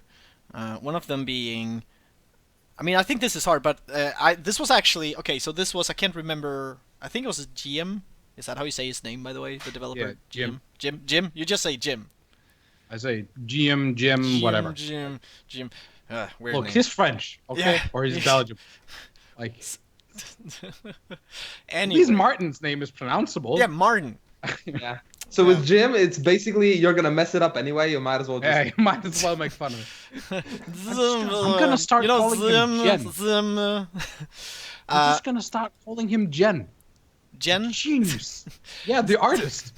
So anyway, I don't know if it was him. Someone just at the end or after the last Kappa Council basically asked, what is the most wanted features by the players? What is the feature the players would like the most? But I've been like Pandora was about the this. one, wasn't it? Yeah, it's like features like it's really hard to think of new features, or I mean, I'm not maybe mechanics, I don't know. I'm assuming features being like, yeah, so basically that would be observer mode, tournaments, Pandora. Like I'm done. Like, you know, In-game chat. in-game chat apparently, yeah. Crafting. Or emotes, whatever. But it's hard to think of new things. So yeah, Twitch chat. If you guys have any idea of features wanted by you, I'll try and mention them as you put them in chat. But yeah, it's I don't have much to think of there, and one of them is gonna be, we're gonna go into this no matter what. Okay, no, we're saving this. Okay, we're doing this topic first, and then we're doing tournaments. Hopefully, Joke is back. Okay, so here's something totally different, where you guys can think about features, and we'll get back to features, but also we'll talk about observer mode, tournaments, and that stuff probably at the end. Hopefully, Joke is back. And so here's a question that a player asked some time ago. He asked, does Faeria have a disenchant nerfed cards policy? And he said, in Hearthstone, if a card gets nerfed, you can disenchant for full value, whatever that means. And here's the response that I got when I put that question in Discord, by the way. And this was the answer that I got. Well, we talked about that and think it would be a good idea, though we have no features implemented for it yet. Anyway, it's in our mind, and we think it would be the fairest way to handle things. In early access, we expect a lot of cards to change, though, so we're not sure when it will be implemented. This was, by the way, prior to the last balance patch, or the last, this was before the one where they actually did give Memoria back to people who had crafted. So I mean, they kind of took this and tried and do give something back and be fair about the way they changed stuff. The reason they gave back Memoria was because they changed the crafting rates, not because they nerfed that too. cards. That's kind of true, actually. It is worth noting, because I've actually talked to people about this, that Hearthstone didn't refund it didn't refund dust in the balance test. It was only once it actually released that was an implemented feature. Yeah, and it makes sense. I mean, you go into an early access game, you expect it to change and be volatile. And expecting the devs to put in all the work it takes to build a refund system now, prioritize it over other stuff. I don't know. I wouldn't expect that of them. I mean, no. would And we did have a balance you want test recently, and they system didn't do over anything. Pandora? So. Yeah. Yeah, exactly. You're basically prioritizing that over Pandora then. Like, would you want Pandora to be put off maybe another month because they have to design that system and make it? Or do you want the devs to be shy with their changes because it creates a mess with the disenchants? Yeah. I mean, it's a mess. I don't think so. I think as long as it's early access, it doesn't need. I think it's a good feature. I would want that at release. Probably needs to be there once we actually release. Right. Oh, is that coming through? Because I'm sorry, guys. My girlfriend is cooking in the background, and apparently everybody's like, "What is he grilling?" So good. Sorry. I hope it's not too If it's too loud, I'll mute my mic when I'm not talking. But yeah, I mean, Yeah. it is kind of loud. Damn it. Okay, I'll do this. It then. wasn't loud Continue. until you mentioned it, and now I can't. Yeah, now I'm like focused on it. But yeah, I think it's a system that needs to be implemented upon release. I don't think it's something that should be prioritized for the early access. Of course, like I've actually talked to players, and of course it feels like shit for the free-to-play players when they make 3x yak attack and 2 days later we nerf it. Right? That feels bad. And I can sit here and say, well, you could try and look at cards that would obviously be nerfed, but I only know that they're obviously being nerfed because I'm testing it, right? Like, I think like 2 days after Yak Attack was in the meta, we were already talking about, like, should we do something to this card? Is it too good? Yes or no? What should we do? Those kind of things. So it feels like shit when this happens to you, but I don't think or want it to be a priority over stuff like Pandora. Or Observer Here's mode. another thing, actually, that would be really fair in early access. So to get into Faeria, you have to pay $20, right, or something like that, and you get some packs. Now, if you want to buy the full collection, you don't need those packs that you paid for, and you gotta pay another $50. Yeah. So basically, the good. Yeah, like, well, we can just do it. So basically, yes. Okay, so right now to get into Faeria, you have to pay, I think it's $25. For the early access, you get 20 booster packs, an avatar, Pandora tickets, which are to be used hopefully by the end of April, sometime in April, and yeah, and people then realize, well, I can buy the full collection in game for another $50. So that adds up to $75, and I've kind of, people go like, what? It's a lot of money, maybe, and I've already received these booster packs. Like, what, like, and sure, they do give you gold back for open booster packs when you buy the full collection. But do you guys think that there should be a full collection discount during early access where, you pay $25 to get into the game, well, then the full collection is just another $25, and then once it's full release and free to play, it's still $50. As like I think if anything, they should have done it as a separate option for when you buy into the early access. Oh yeah, on Steam. That would have been the most elegant thing to do. Like doing it now, this long into the early access, is going to leave some people that already use 25 and then 50 with like a shitty feeling because they don't want those boosters. They don't care about the gold, right? They already have all the cards. I think it is too late too.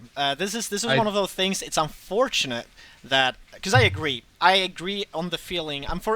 Unfortunately, in this discussion, I am a Kickstarter backer. So unfortunately, I was one of those who helped fund the development in the first place, and I was rewarded with the option of full collection and stuff like that. So, it's what it is. But I have enough people that I know that play.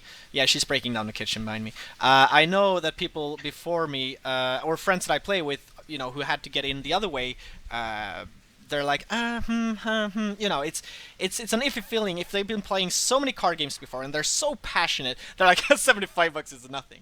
But still, it's still a lot of money for a lot of people, and it's unfortunate. They should have, in my opinion, they should have had from the beginning, just like you said, on the store page at Steam, like, early access $25 or $50 get full collection.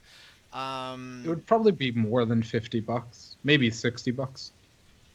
Well, I don't know. It is $50 now. I don't think it's a thing that is gonna increase starting next. No. Some of the 25 is probably buying into. But couldn't they? Like, couldn't they, if implemented now? Couldn't they?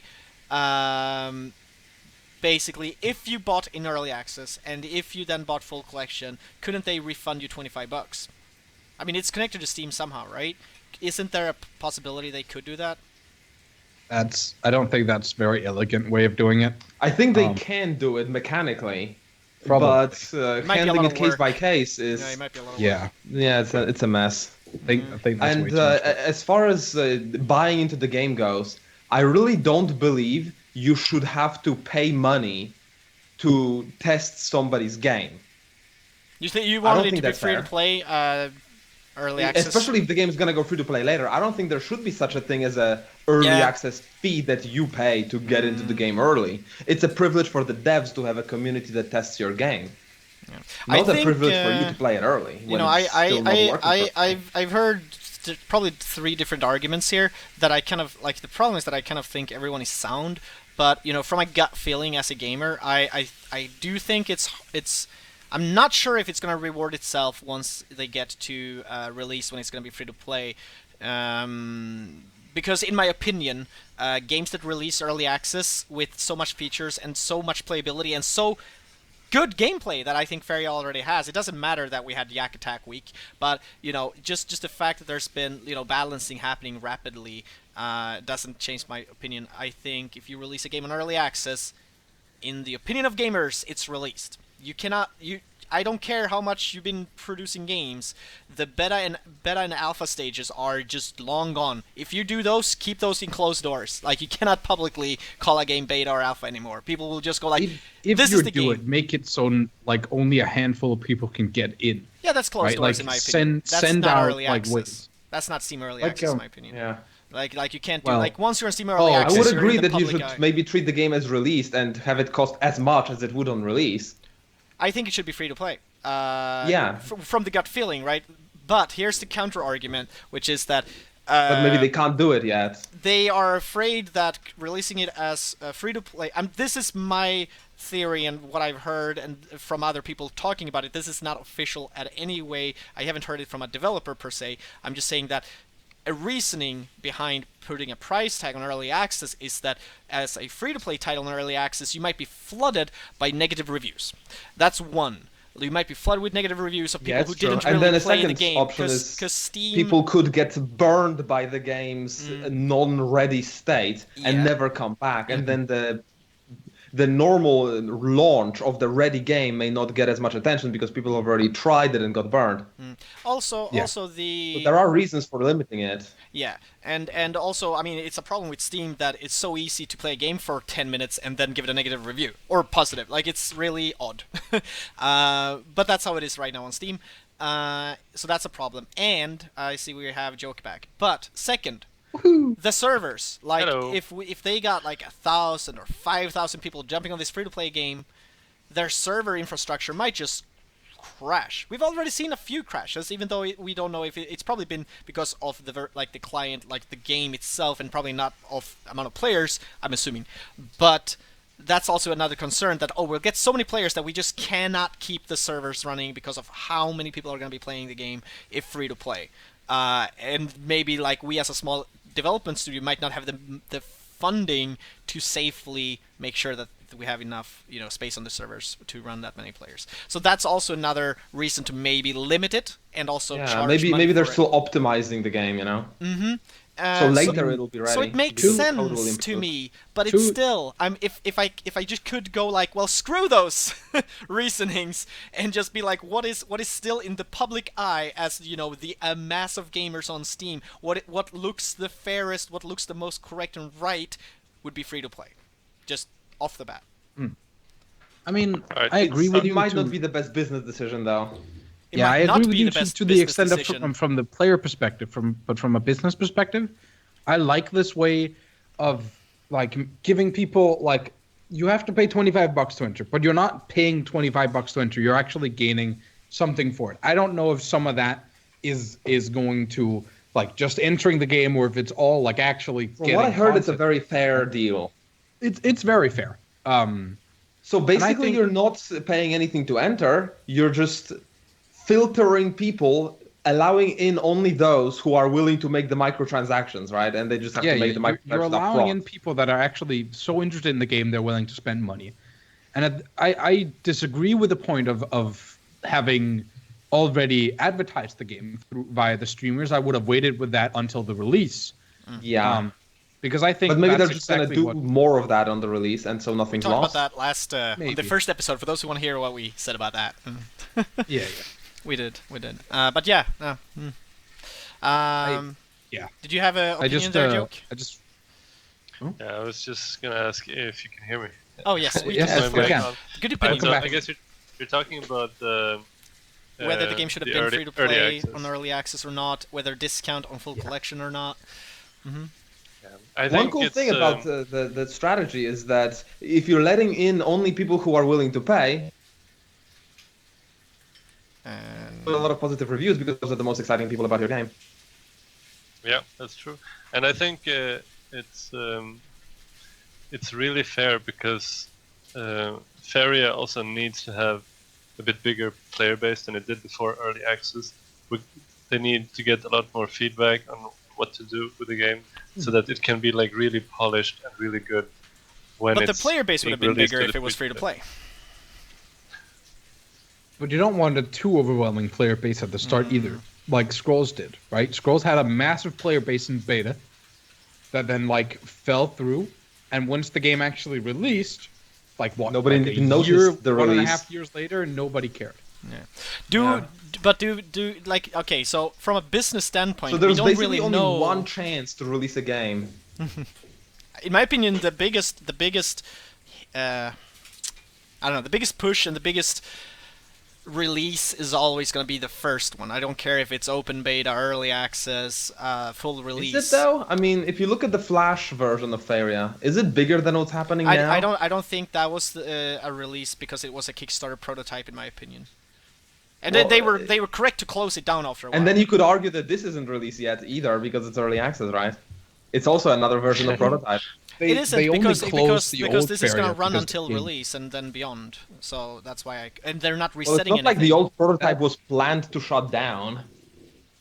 Yeah, I mean, we might still see some like dramatic changes if for some reason people don't think this works out. It's just very hard, obviously, to predict. You can only look at other examples, and the thing that the thing that I think is the best example is that there's very few games that release on early access and then take off post-launch. I mean, and obviously some games just stay in early access forever and ever. At least I'm happy and positive about Faeria being like on their store page. It's like we're aiming for September, and it's obviously being involved as much as I have been with this game since kickstarting it in 2013. I do believe that they might actually hit September as a release date, which is nice. It's not too far away, but it is still the entire summer away. But I mean, if the game would have been free to play, like when it's hit early access, I don't think that would have worked really well because we didn't have crafting, we didn't have Pandora. We're gonna have so many more. I actually great thought they things. might have released it early access a bit too early as well. They were saying spring. I don't know what the reasoning releasing it prior, but they were talking about spring previously, and I was actually surprised when I was like, "Wait, what? It's already coming out?" I was happy, but I was like, "Oh shit, really?" And then it didn't have crafting nor Pandora, which so maybe you waited. You may be right. Delaying it by 1 month could have been much smarter. Could have been. Yeah, We I don't think- know. The advertisements We don't would have know. worked better. Maybe they needed to release it. We don't know. I think they probably had some reasons why they had to get it I out. don't believe they were pressured by money. That's for sure. I don't think so Hopefully either. not. But the thing is, we just don't know. Maybe they felt There's the no game way. was I mean, in a come on. state- How much could they even make out of such a tiny release? They wouldn't make enough to save a company. I'm pretty sure that it wasn't financial reasons. Especially but if you look they at how much they invested into Twitch streaming as well, right? Yeah, but they probably have like sponsors and they have some pressure. I mean, I They don't did know split anything. the I'm some just time back. speculating that they. As long as I have know to they get don't it have out a at the publishing same company time. putting money into their company. As far as I know, Kickstarter was their main income source, but other than personal investments. That's all I know, think, but that's just external information. I just think that everyone who comes into this early access should be aware that the game is not like finished. Oh yeah, And I think that too, Most but people it's who not do how that, reality they are is. aware. I know, but Like, Yeah. I wish people were smarter and didn't come with stupid comments when I'm streaming games on Twitch, but, reality. It's like different. I know. And that's why we were just discussing it. Like Hithlum is saying, we're so much speculating here that we don't know. I mean, I still have a good feeling. I think the game, with what it is now, Faeria has everything to be great success. Great success being competing with Hearthstone? No, probably never. But it has the potential to be a great success with a great community, with an active community that just keeps playing and maybe keeps growing. I mean, maybe we'll have 1,000 players after the summer. Maybe we'll have 5,000 people playing it in September. Who knows? But it has the potential, in my opinion. It's all about how well it keeps doing until then. We're not at September yet, and it's critical that the game survives until then. I'm fairly confident that this game will grow, but I say that without any like facts at all. It's just because I love it, and I think other people will love it. I have showed it to a lot of friends, and everyone who tried it, they enjoy it. Of course, they get frustrated, like you do in any card game, that you lose because of bad draws, or people have strong decks, or you get rushed, and it's frustrating. But they keep playing, and I mean, I don't know any game really that's not frustrating at some point. At least if it has some sort of random elements, like every card game basically does. I think this game, what it does with the board, is just beautiful, and how different it feels, and just the feel in the game. It just feels so good to play it somehow. Maybe we so should just release it in China. Why would they do that? Huge success, free to play, go, go, go. I mean, you just need 1% of the player base. You're good. Alright. We were waiting for you, Joke, to come back to move around and get on one of the topics. Exciting. What Yes. topic are we talking? Well, it's gonna get into esport and tournaments, and so let's just go around back to we were talking about the most wanted features by players, which, you know, did we get much? I don't think we got much. I think it was Pandora, basically. Pandora. Yeah, previously it was crafting, and now pretty sure it's Pandora. Yeah, and that is one heavy keyboard. All right. What, mine? Oh, I think both of ours. Oh, did you do it in stereo? Oh, god dang it. Anyway, Maybe. so with the Faeria Friday update here, observer mode was mentioned, and you know, this is obviously things that this is April ahead, so this is things we're hoping to see in April. Here's what they wrote. What's better than playing Faeria? Watching Faeria will provide a way for you to observe the games of others within the Faeria client itself. So you can get ideas on where best to place your yaks. This is an important feature if, say, we want to provide our first official tournament with a cash prize. Phew, it's about time. We are as anxious for this as we know a lot of you are. We're getting there, don't worry. So this makes me think that, you know, observer mode comes in April, and so does a official tournament with cash prizes. Who's gonna win? Oh man, I wonder what the meta will win. stop Yaks at will when win. the day of the tournament. Wouldn't it be interesting if the tournament actually was throughout multiple days and the meta changed from day to day? That would actually be awesome. It would be Wow. a bit like Would be difficult tough for the players, but Yeah, it would so be some people may not great show for up the other viewers. day. Yeah, it would be great for the viewers, not so great for the players. Is this a picture I can share? Yeah. Yes. Does it have any nudity in it? Because, you know, Twitch. Yes. Okay. Yes, so, it has nudity in it. Of course it does. So here's a picture that just about the funding. November 2013, Boost Up. Faeria won the Boost Up Creative Valonia prize program to receive a grant of 60,000 euros. That was November 2013. They did their Kickstarter where they raised $94,000 from 2,631 fantastic backers, obviously fantastic. And then in December 2014, they got a 1 million euro funding from the factory. Bell Invest funds the company. Their decision is supported by two public funds, Start Invest and Novalia. So I guess that's the funding we know about. All right. Yeah. That's the public that's information anyway. That's all. That's the public we know about. Anyway, tournaments. Okay, so yeah, official tournament with cash prizes happening. I'm gonna win then. Who's gonna win them? You know. Cappuccino. But what do you think? Like, I mean, there's a tournament happening by someone. I'm cheating. I'm reading on Reddit. Maybe it's dropped. it's happening. So anybody who wants to play a tournament, there is I think it's unlimited. God dang it, it's on second page. Hybrids, It was Faeria. like a French I'll tournament link it. announced, right? Oh yeah, that's a French one too. But I think there's like 3 tournaments announced right now. Oh, I haven't announced 2. anything. one in French, and then the same person who's in charge of that also made an international, I think. Might be. Well, here's Hybrid anyway. I'll link the post for those who want to go read. But yeah, so there's like a one person. I don't know how much help he's getting, but he's there. You can play for, I think it's $10 Steam code thing. So there's a tournament just there. Nice. Yeah, so there is a tournament for those who wants to play. It's played next weekend then.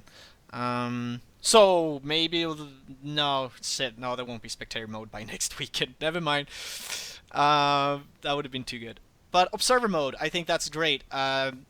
Depending on what their plan is for official tournaments, like how regular and how often, I hope that with observer mode I'll be able to squeeze in tournaments that I host with those amazing people that help me do that. Because I just, being able to observe it will make it much more fun. Regarding prices, I don't know. I've said that I won't host anything without prices, but I have a few ideas and a few people that I talk to. So maybe I might have a surprise. Maybe I won't. Maybe we'll just do a tournament and we'll see how it goes, with or without prices. But I can't wait for observer mode because that was the biggest struggle when we did the Codex Cup, which was spectating games where like people didn't know that, like people like, was it the stream, was it like, no, it was because we're using like external tools to watch someone play on their computer, and it obviously didn't give 60 frames per second, so it wasn't really. It was good for people interested, but it wasn't like, oh, we're selling the game now. Look at how great it looks when watching and playing this tournament. Yeah.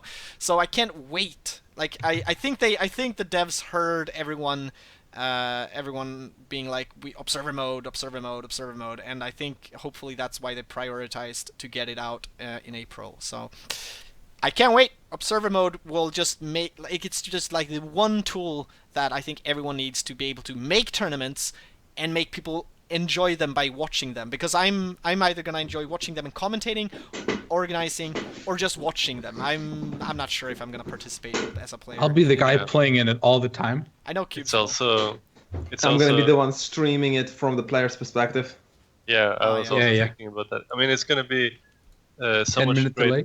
Not just for it's not going to be good just for tournaments. It's going to be a lot of fun for a lot of people to just watch other people play. I think that's something a lot of people enjoy, and you could get things like coaching going like quite easily. And oh yeah, actually, it's a great tool, and I'm really much looking forward to it. And I oftentimes, while I play, I like to watch other people play at the same time. And if I don't have anything fun to watch on Twitch, I ask my friends if they can share their screen on Skype, which is a bit clunky. It would be better to have the observer mode. What was that applause for? Watch your back. For Watch Your Back's image that he linked in the chat, but he couldn't get through. I need to look at that. Oh, that's amazing. I can't wait. Everybody's laughing at a picture in Twitch. I have to watch this. I have to watch this. What are we looking at? Oh god, he was too dumb to himself whenever he wants to talk about Burn but cannot. I posted it. Oh god, it, so good. I love it. Oh, it's perfect. I saved it instantly. It's now saved on my computer forever. Oh, that's good. That's good. But yeah, Thanks. future tournaments. I'm looking forward to that. More stuff like that. But yeah, I mean, so for tournaments, how would you like them? Like, what's you guys' favorite like form of tournaments? Do you like the do you like the long tournaments, like the 24-hour format where you have to find your opponent, or do you like where it's all in one go? Like, what's you guys' I really like the round robin format, or the Swiss format, where each round is played by everyone at the same time, so there's no bracket delays and you can't fall off in the first round because I'm like, hey guys, I'm gonna stream this amazing tournament, then I fall off in the first round and I'm like, well shit, what am I gonna do for the rest of my stream? Yeah. I really like don't to have a much guarantee experience. of good content on my stream for a while. Yeah. No, I agree. I mean, some people like the 24-hour format because it gives them more free time, right? And they don't have to commit to it. What does it which mean, maybe- 24-hour What format? does it mean? Yeah. Basically, like we've been doing some internal tournaments just to see what would be the best deck if we actually did a tournament from the decks that we knew of, and we had 24 hours to organize a match, right? So it was basically round one. It was me versus Gameslayer, for instance, and we just had to find each other within 24 hours of the tournament starting to basically the next day, and play against each other and report our stats, and then the next day the next match would start, and so on and so forth. Okay, So the tournament would maybe go like a week, maybe 2 weeks, but it would give players time to organize their matches. There's like For there's that we need the. That's friend- good for friend testing, chat. but in terms of hype and viewership, Yeah, no, I agree. it's too spread to be excited in my about. opinion, there's two different type of. You can call them tournaments, leagues, whatever you want. There's two different types of doing things like this. Either you do a tournament, as I consider it, which is a 1 or 2 day event, depending on how big. It could be a weekend, obviously. I mean, look at DreamHack and things like that. But I'm talking about like you do an event that is like you show up at a starting time. You play throughout, and obviously the format that I like to do, which Joyful mentioned, is I just like having a certain amount of guaranteed matches and put in some incentive to maybe have some giveaways or something to make people not leave just because they're doing poorly, but just have a certain amount of matches that you are guaranteed to play, and then do a cutoff to get a playoff going, and do that. And you can do that within a day. You can do that within 2 days if it's really big and you want to get like really big stuff like that. But then the bigger a tournament, the better the prices usually should be to kind of again keep people interested. And that also allows for streaming viewership. Like this is where you want something to be viewed by a public. This is something where you want to offer like more than just something fun for the participant, but you want to offer something fun for viewers. You be it online or offline, right? Then you have what I usually consider to be a league, a season, something like that. I rarely call it a tournament when they're like, oh yeah, this is a 1 month thing, or this takes a week. It's not, which is where you offer a really cool event with cool prices, but it's only for those participating to enjoy, which is, what is that? Okay, which is It was me wanting to talk about Verb. okay, so which is you tell people like you did there, like, okay, you find each other, play your games, report them in. You have 24 hours to do that, or you have a day or a week even. Like some leagues just run a game each week, right? So you have a whole week to do your thing. And that would be it. And in my opinion, it's the most boring ones ever because it's only fun for those participating, and it's only for websites. There's websites who does that. Just go to one of those league websites. What it's called, I don't remember the names, but there's sites that does that. It's a nice service, but it's not very entertaining for anyone but the players. Yeah. I think it's really important Did we to keep did we it lose? interesting to watch. Oh wow, my camera just Oh, here's back. flickered. Is it ruining the entire interface when you're I do back. that? No. Oh yeah, when No? when it went when it You're went off. It just loaded. arguably Fine. looks better like this. Yeah, I actually think so because I've been Oh, sitting no. a lot and my back starts hurting now. I can't keep going like this. I gotta go stand up. So this will go off, but I'm still here. All right. Alright. Well, if you turn it off, it ruins it. Well, the How picture did suits him better. Joke do? How did Joke do when he left I it? just turned my webcam to the wall. Oh, oh, that's what you did. Oh, Should I do that then? Can you turn it on and just put it on the? Let's make it black. Then. All right. I thought my default picture would it's show not up, which is widescreen. actually looking better. Yeah, but it ruins the. No? Yeah, Whoa, that You is look one so hell of a So there you test. go. Better picture. There you go. Just make it black. There you Good. go. Just Nope. yep.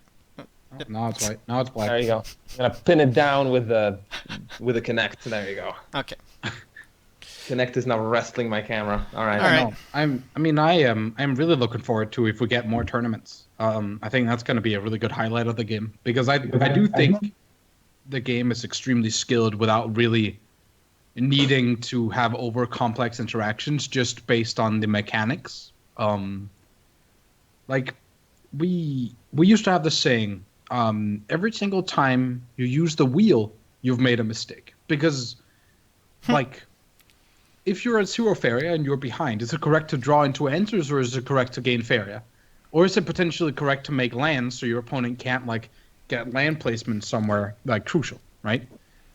All three of the options are valid, but which one are the correct one you never really know and you can never really be sure. So there's an infinite potential of like mistakes you can make, and it's about finding the least punishing one and doing that.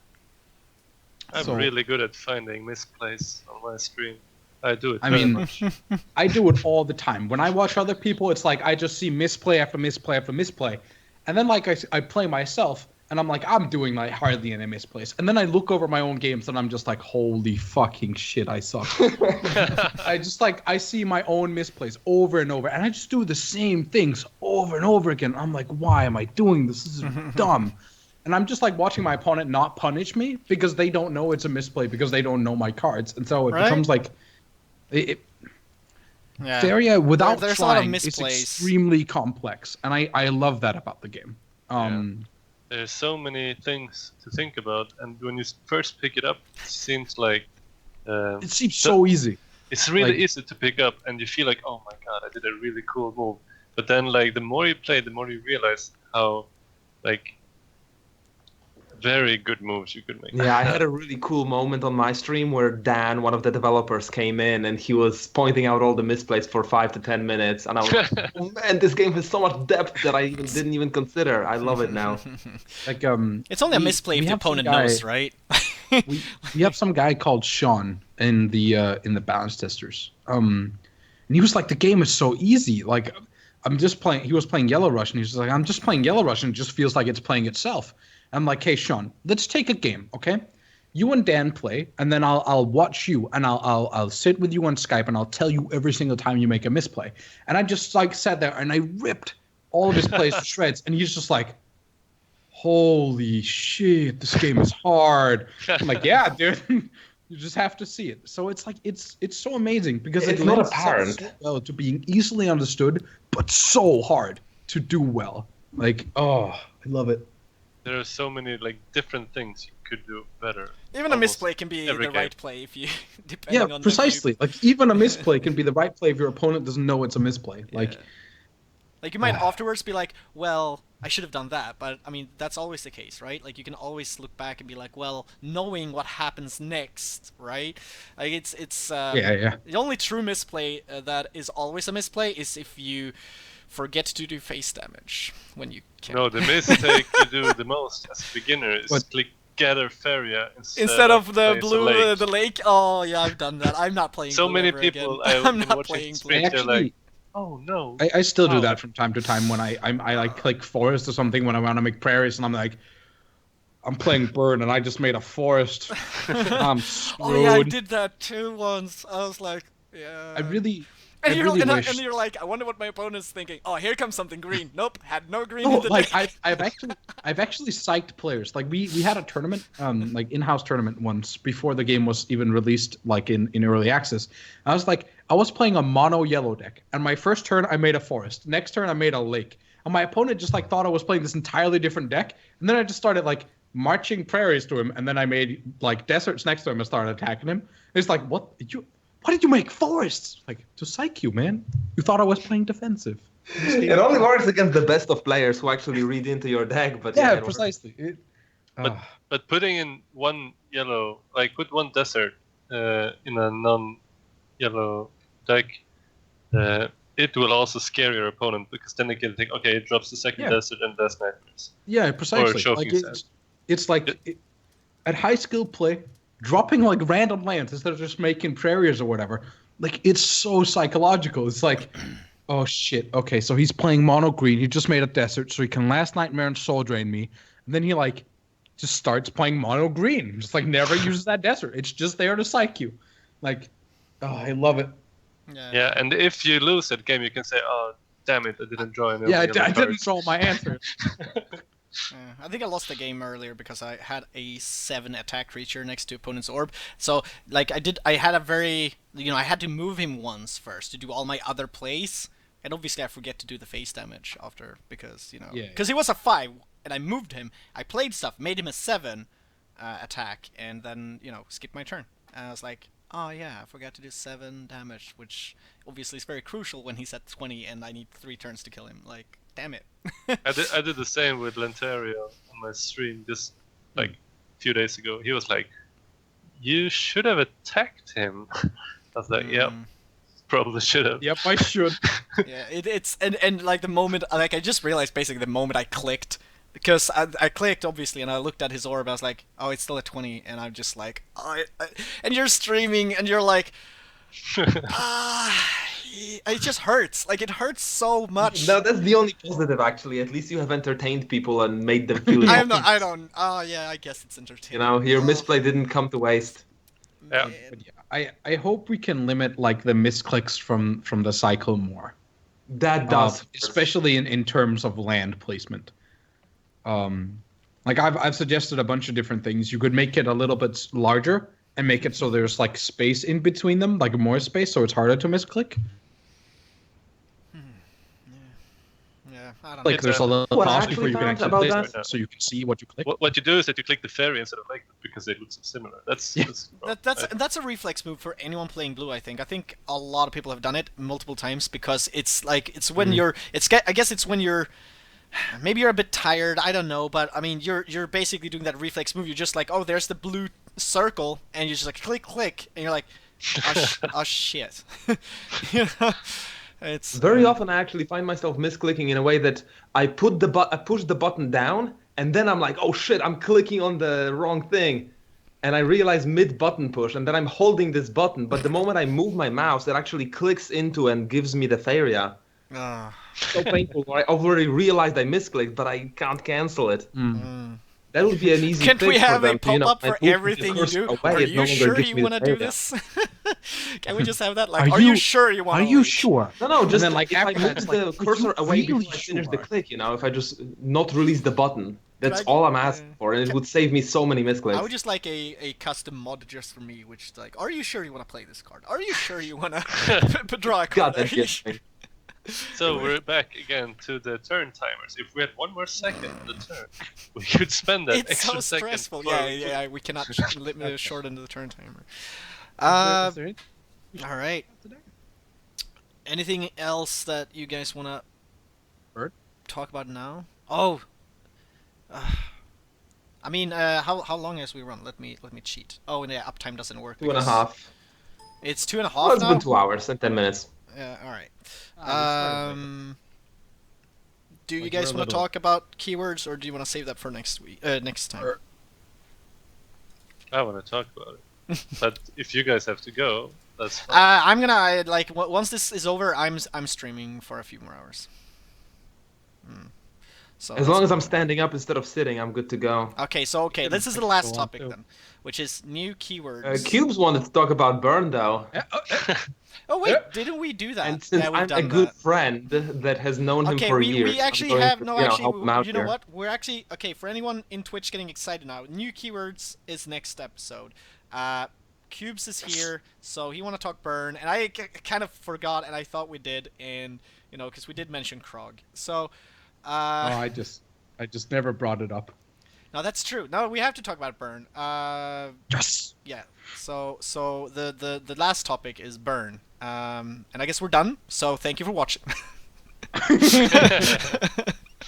All right, what do you Like, want to say about basically, burn? I am not afraid of burn in the competitive sense. I am afraid of burn because it is so uninteractive. Do you want to explain to anyone who doesn't um, know what burn means? Could you just tell anyone what well, burn is in Burn yeah. burn is not a keyword. We've been using the word vicious for these kind of red control-ish decks that like do incremental damage to the face.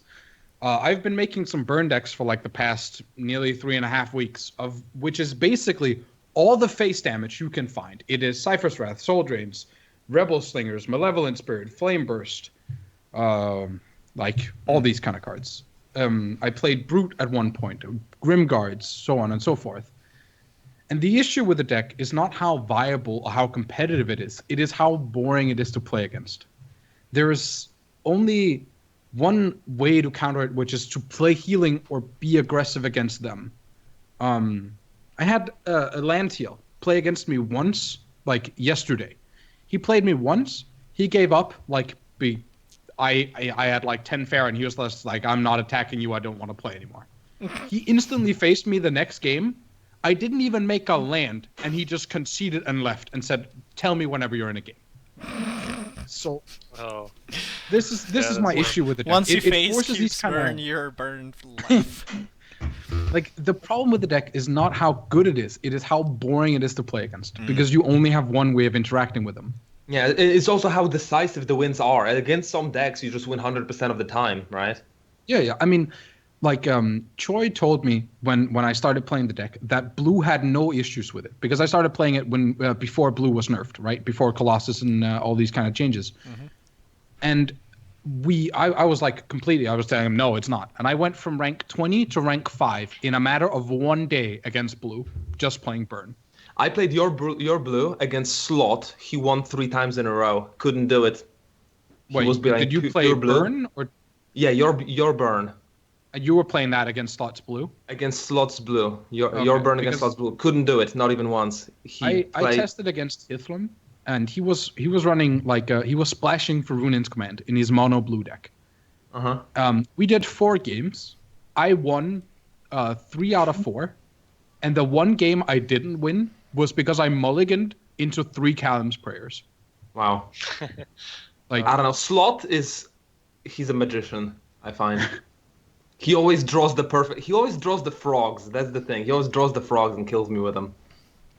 I played before the Colossi changes, and even before the meta changed a bit. Actually, I was playing a deck that consisted of nothing but the removals, which obviously has face damage cards too. But anything that could remove creatures, basically, like off the hand. And then I just ran this is obviously why the Colossi was broken as well, because I ran the red and I ran the yellow Colossi, which just triggered off everything I did, and they were humongous at the end. But while this was fun as fuck to stream and play, as it was very efficient before people realized how to counter it, and then there came better versions of it and stuff like that. But Wily was really it was stupid good. Playing against it was the most boring I've ever had. It's just dumb. I faced it once, and I just the first time I faced it, I was basically sitting there laughing, going this is the dumbest shit I have ever seen. And that's what I also named the deck once I made it, because it was the dumbest shit I've ever seen, right? And I asked the player, I'm like, well, GG, there's no way that is consistent. And he's like, oh, I won the last 12 games with it. I'm like, go fuck yourself. Just what? And that was basically just stupid. And then now, I mean, that's just evolved into what is MrCubez deck. I mean, you had that going already by then, but now it's oh yeah, I'm just gonna fade, I don't even need to attack your orb, basically. It's weird, and it's boring. It's really boring to face, and it's really broken boring, in my opinion. In my opinion, it should not be efficient. It should not be a tier 1 deck. No, there's a lot of things we can do to change it. Like, we could make it so some of the drain cards can't hit face. We could make it so there just is not enough burn, not enough face damage, that isn't based around having creatures in play or something. I just really don't want the deck to be a thing. And I at least got my glorious moment, because I've been talking about this deck for so long in the to all the Vanguard, saying this deck should not exist. I got my glorious moment when I just went in there, everybody was playing Burn, and I just said, I told you so. I told you so. Yeah, that felt amazing. I think the ideal fix would be to give people more ways to play against it, for the opponent to interact with the player who plays Burn in more ways. The issue with just giving players tools, which is the issue currently, is that everyone, when Burn became a thing, everybody went to playing green, because green is the only faction with appropriate healing. And we can't just make good neutral healing, because then Yeah, exactly. that's gonna make That games already be happened in extended Docker. even more if we just want Yeah. vicious control to be a deck. So if you ask me, I would much rather just make burn not a thing. And there's a lot of ways to do that. I just don't want it to be a thing.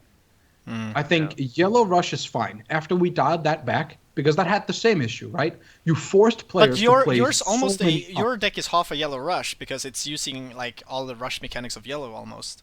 Well, not but anymore.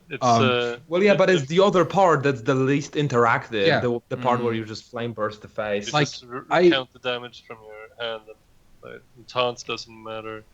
You can't heal in time. I was streaming like my red rush deck for like a week or whatever, trying to reach rank 5. Couldn't. Cubes was always writing in the chat like, you should play my burn deck, you'll have an easy time. I tried the Yellow Rush with It's not about the player, Devour. it's about the cards. We did fairly alright, but then I fell back to rank 7 or so again, and then I played Cubes deck. I think I started 2 days ago, and I haven't even played that much in this time. And I went from like rank 7 to rank 1.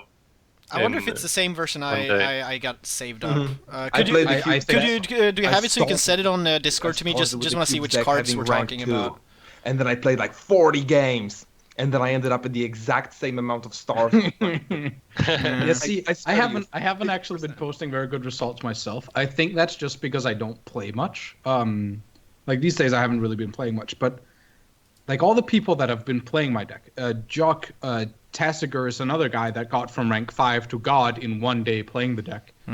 It like people that played for a lot of games post really good results, and I don't. You kind of have to play it a lot also because Takes a while to even get though used to it. even though it is kind of like straightforward, there are a lot of subtle things you can do to like improve and like get better results. I learned a lot by just playing this game, this deck like 10, 20 times or whatever, how many times. Yeah, you can't play a deck once and then go like, oh, okay, so this sucks or this is good or this works this way. Obviously, even though I do that sometimes, I try a deck one time. If it's really good, I'll do another game. If I have a really bad experience, I'm like, nah. But obviously, but I even say that on stream. I'm like, well, obviously I can't judge this based off this. Like, and also it depends on who's controlling the deck, like who's playing. Do you know how to use the cards or when to use the cards? Like, it's all that. So, in conclusion, I don't think burn is the only issue.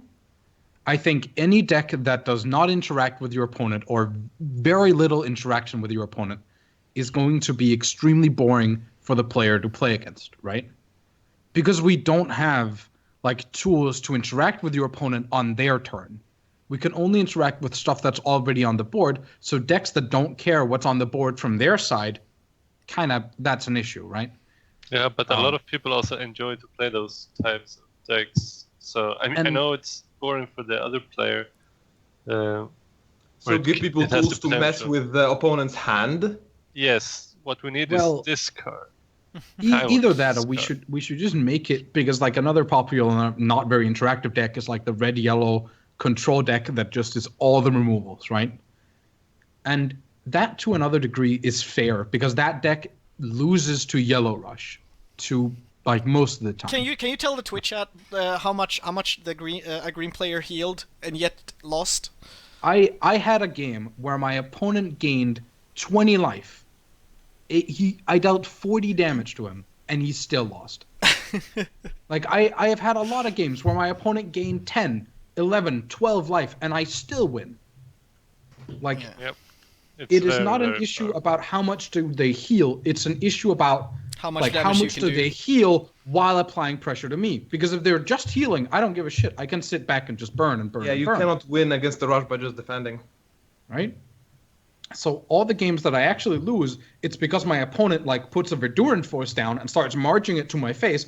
I start burning him and he just goes Runin's Command, gain 10. Or Runin's Command, Breath of Life, gain 8. And then I'm like, suddenly, I don't have the time to amass the Faeria to win, right?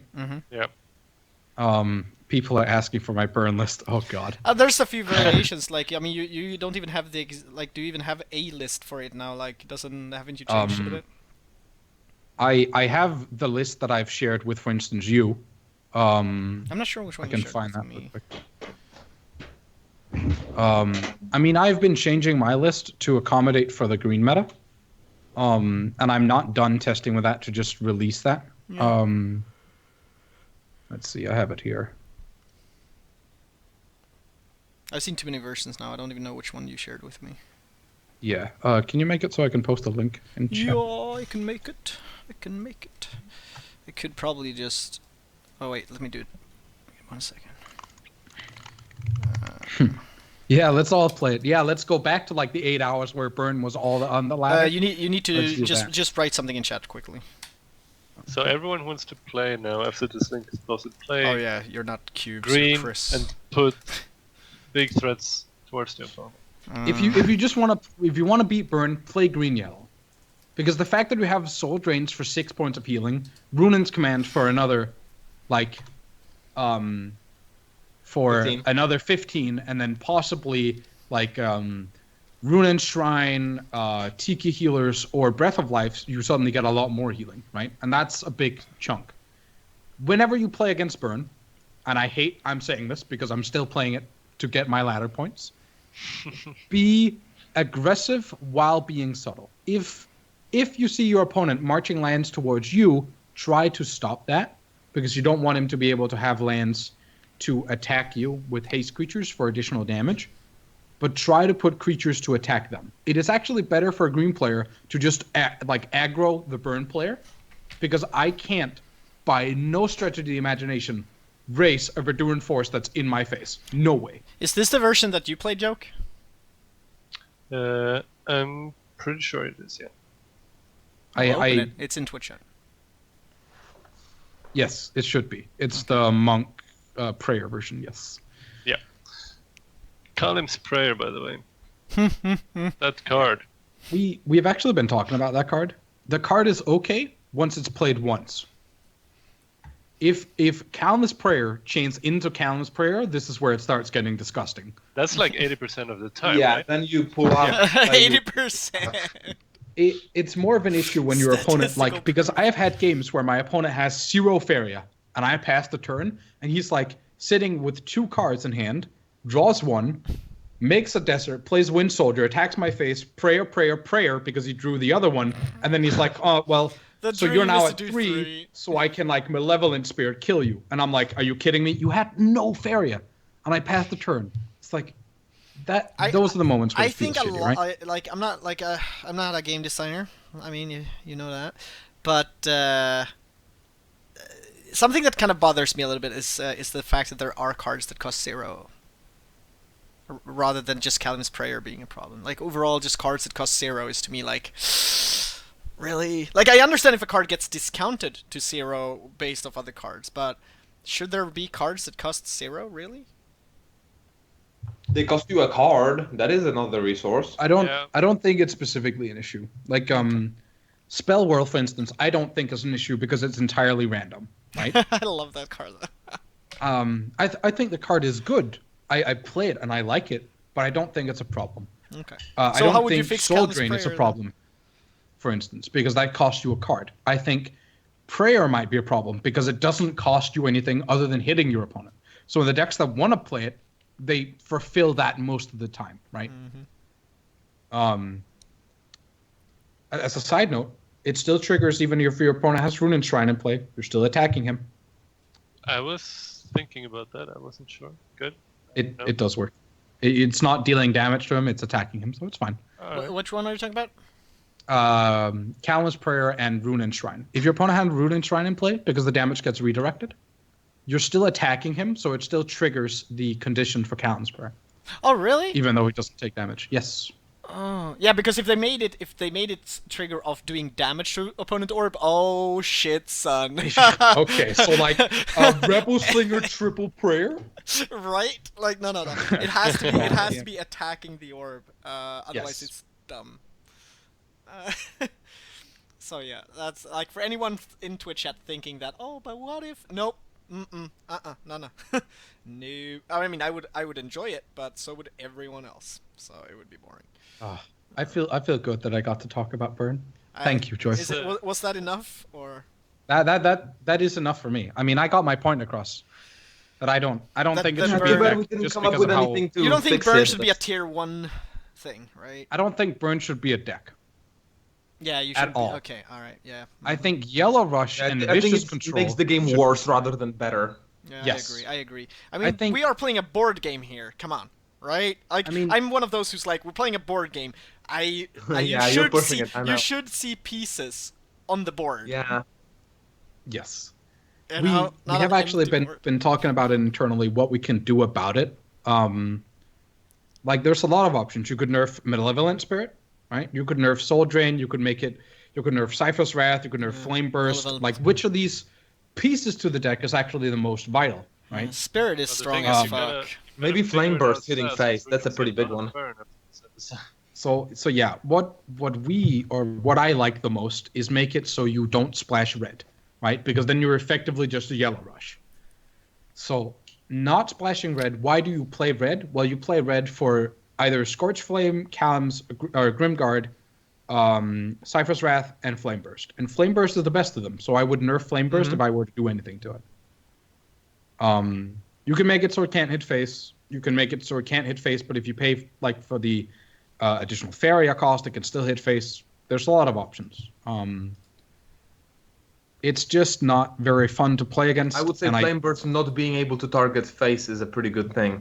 right? That's the one I But like if the you most. make it target only creatures, then it's no longer an answer to buildings, and that becomes a problem. No. If you just make it not target face, it's still like creature structure, right? That's fine. I guess you can put in the text of creature or structure. Yeah, it could just be like Firebomb that then can like deal damage to the face if you pay 6, for instance, if you want to go that route. But yeah, You could do I it mean, so you can only target face by paying 6 and targeting a creature around the orb. Yeah, and then precisely. I think that there would is some probably be strategic fine. depth in that, at least. Because then that probably discourages running burn because flame burst I is would the say main reason that to if go you red. did that, burn would be much less popular, because that is Yes. one of the most reliable spells to burn down with. It would So cheap and so much be damage. so much worse also, yeah. So But yeah, how does I mean, that influence like just normal red decks? I mean, normal red Not decks much. use flame burst as a finisher, right? But they also use it as just removal, and I Most don't like this removal, actually. right? Because I don't like seeing my opponent go like, oh yeah, so I had 3 Faeria, it's my turn, I'll burn you for 6 because now you die, right? There's the vicious control decks, which are basically like the red decks that use Bloodsinger and stuff to remove the board and do very little damage to the opponent over long stretches of time. I think those kind of decks are fine because they take them a long time and they have obvious weak points, right? Yeah, and they Because have to they have fight to for use- Faeria nodes to fund all the things. Precisely. They have to use like Brute and Grimguard and Bloodslinger to actually do the damage instead of like Burn that just like sits back and like burns their face. Yeah. Also, something to fix makes with red. sense. If people want to talk about what should red be about, theme, and do, I mean, they also have some interesting ranged stuff, which is really weak. So maybe, I mean, if they make burn less good and less of a deck, maybe they can find a way to make the red ranged stuff be more potent. Maybe, I'm just saying. Maybe there's other things in red that range needs is to like the best for Pandora. And maybe it's the best for Pandora. We'll see. So, okay, as soon as Pandora comes out, I'm drafting all the ranged stuff. Oh, the meta. I can't wait for that. We're happy with this, right? Yes. Awesome. Yep. Thank you, JoyfulRogue. Just want to say also one last thing real quick. Happy Easter, and happy Easter to all the viewers, and especially happy Easter to all the developers who makes this wonderful game. Ah, yes. Chocolate bunnies to everyone. It is. It is also. I want to go over. If any of you are interested in joining the Vanguard program, there is still applications flying around. I would do you it can just take to the play application. Pandora. Oh, yeah. You Let's can, all you can apply take- and just play Pandora. you can apply if you like. We don't mind more players. Easter cake for everyone. Oh, Jesus. Alright. God damn it, Joyful. I was actually happy Easter bunny. We have some bunny ears I took on earlier, and then I went around the neighborhood giving chocolate eggs to kids. It was really funny. Whew. Well, Yeah, anyways. I'm gonna continue playing. If anybody want to stay around the channel, follow Metagamingtv, want to hang out in chat, that's awesome. I've done enough Faeria for the day. I'm gonna probably do a few more hours of another game, so I'm not gonna mention I'm it gonna on go this, play but Burn on the Ladder. you're gonna go Me play too. Anyone Burn want on to the give ladder. me? I'll So if you probably want to go stream it play the also. ladder, you can face Cubes Burn. If you want to hang out here, listen to music, and watch me play another game, then you can do that. Oh yeah, let me just find the Vanguard application.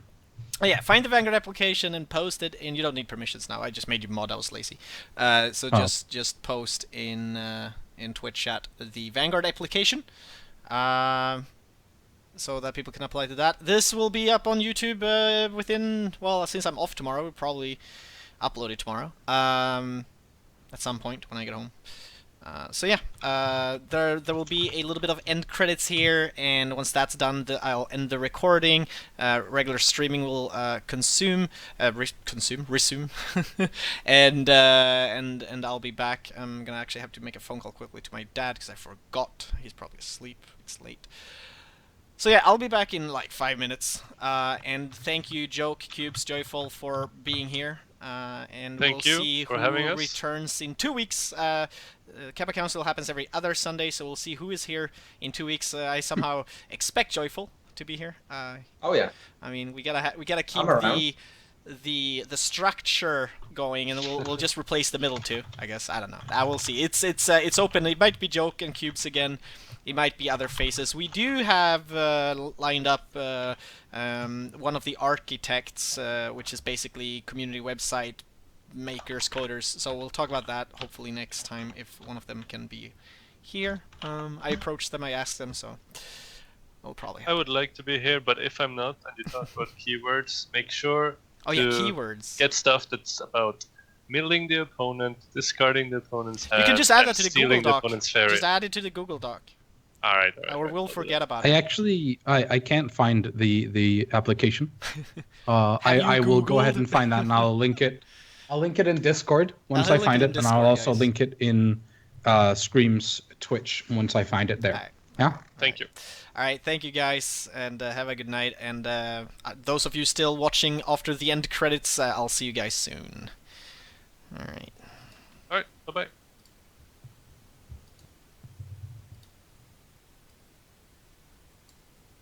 And Spotify Skype has been muted, and here we go.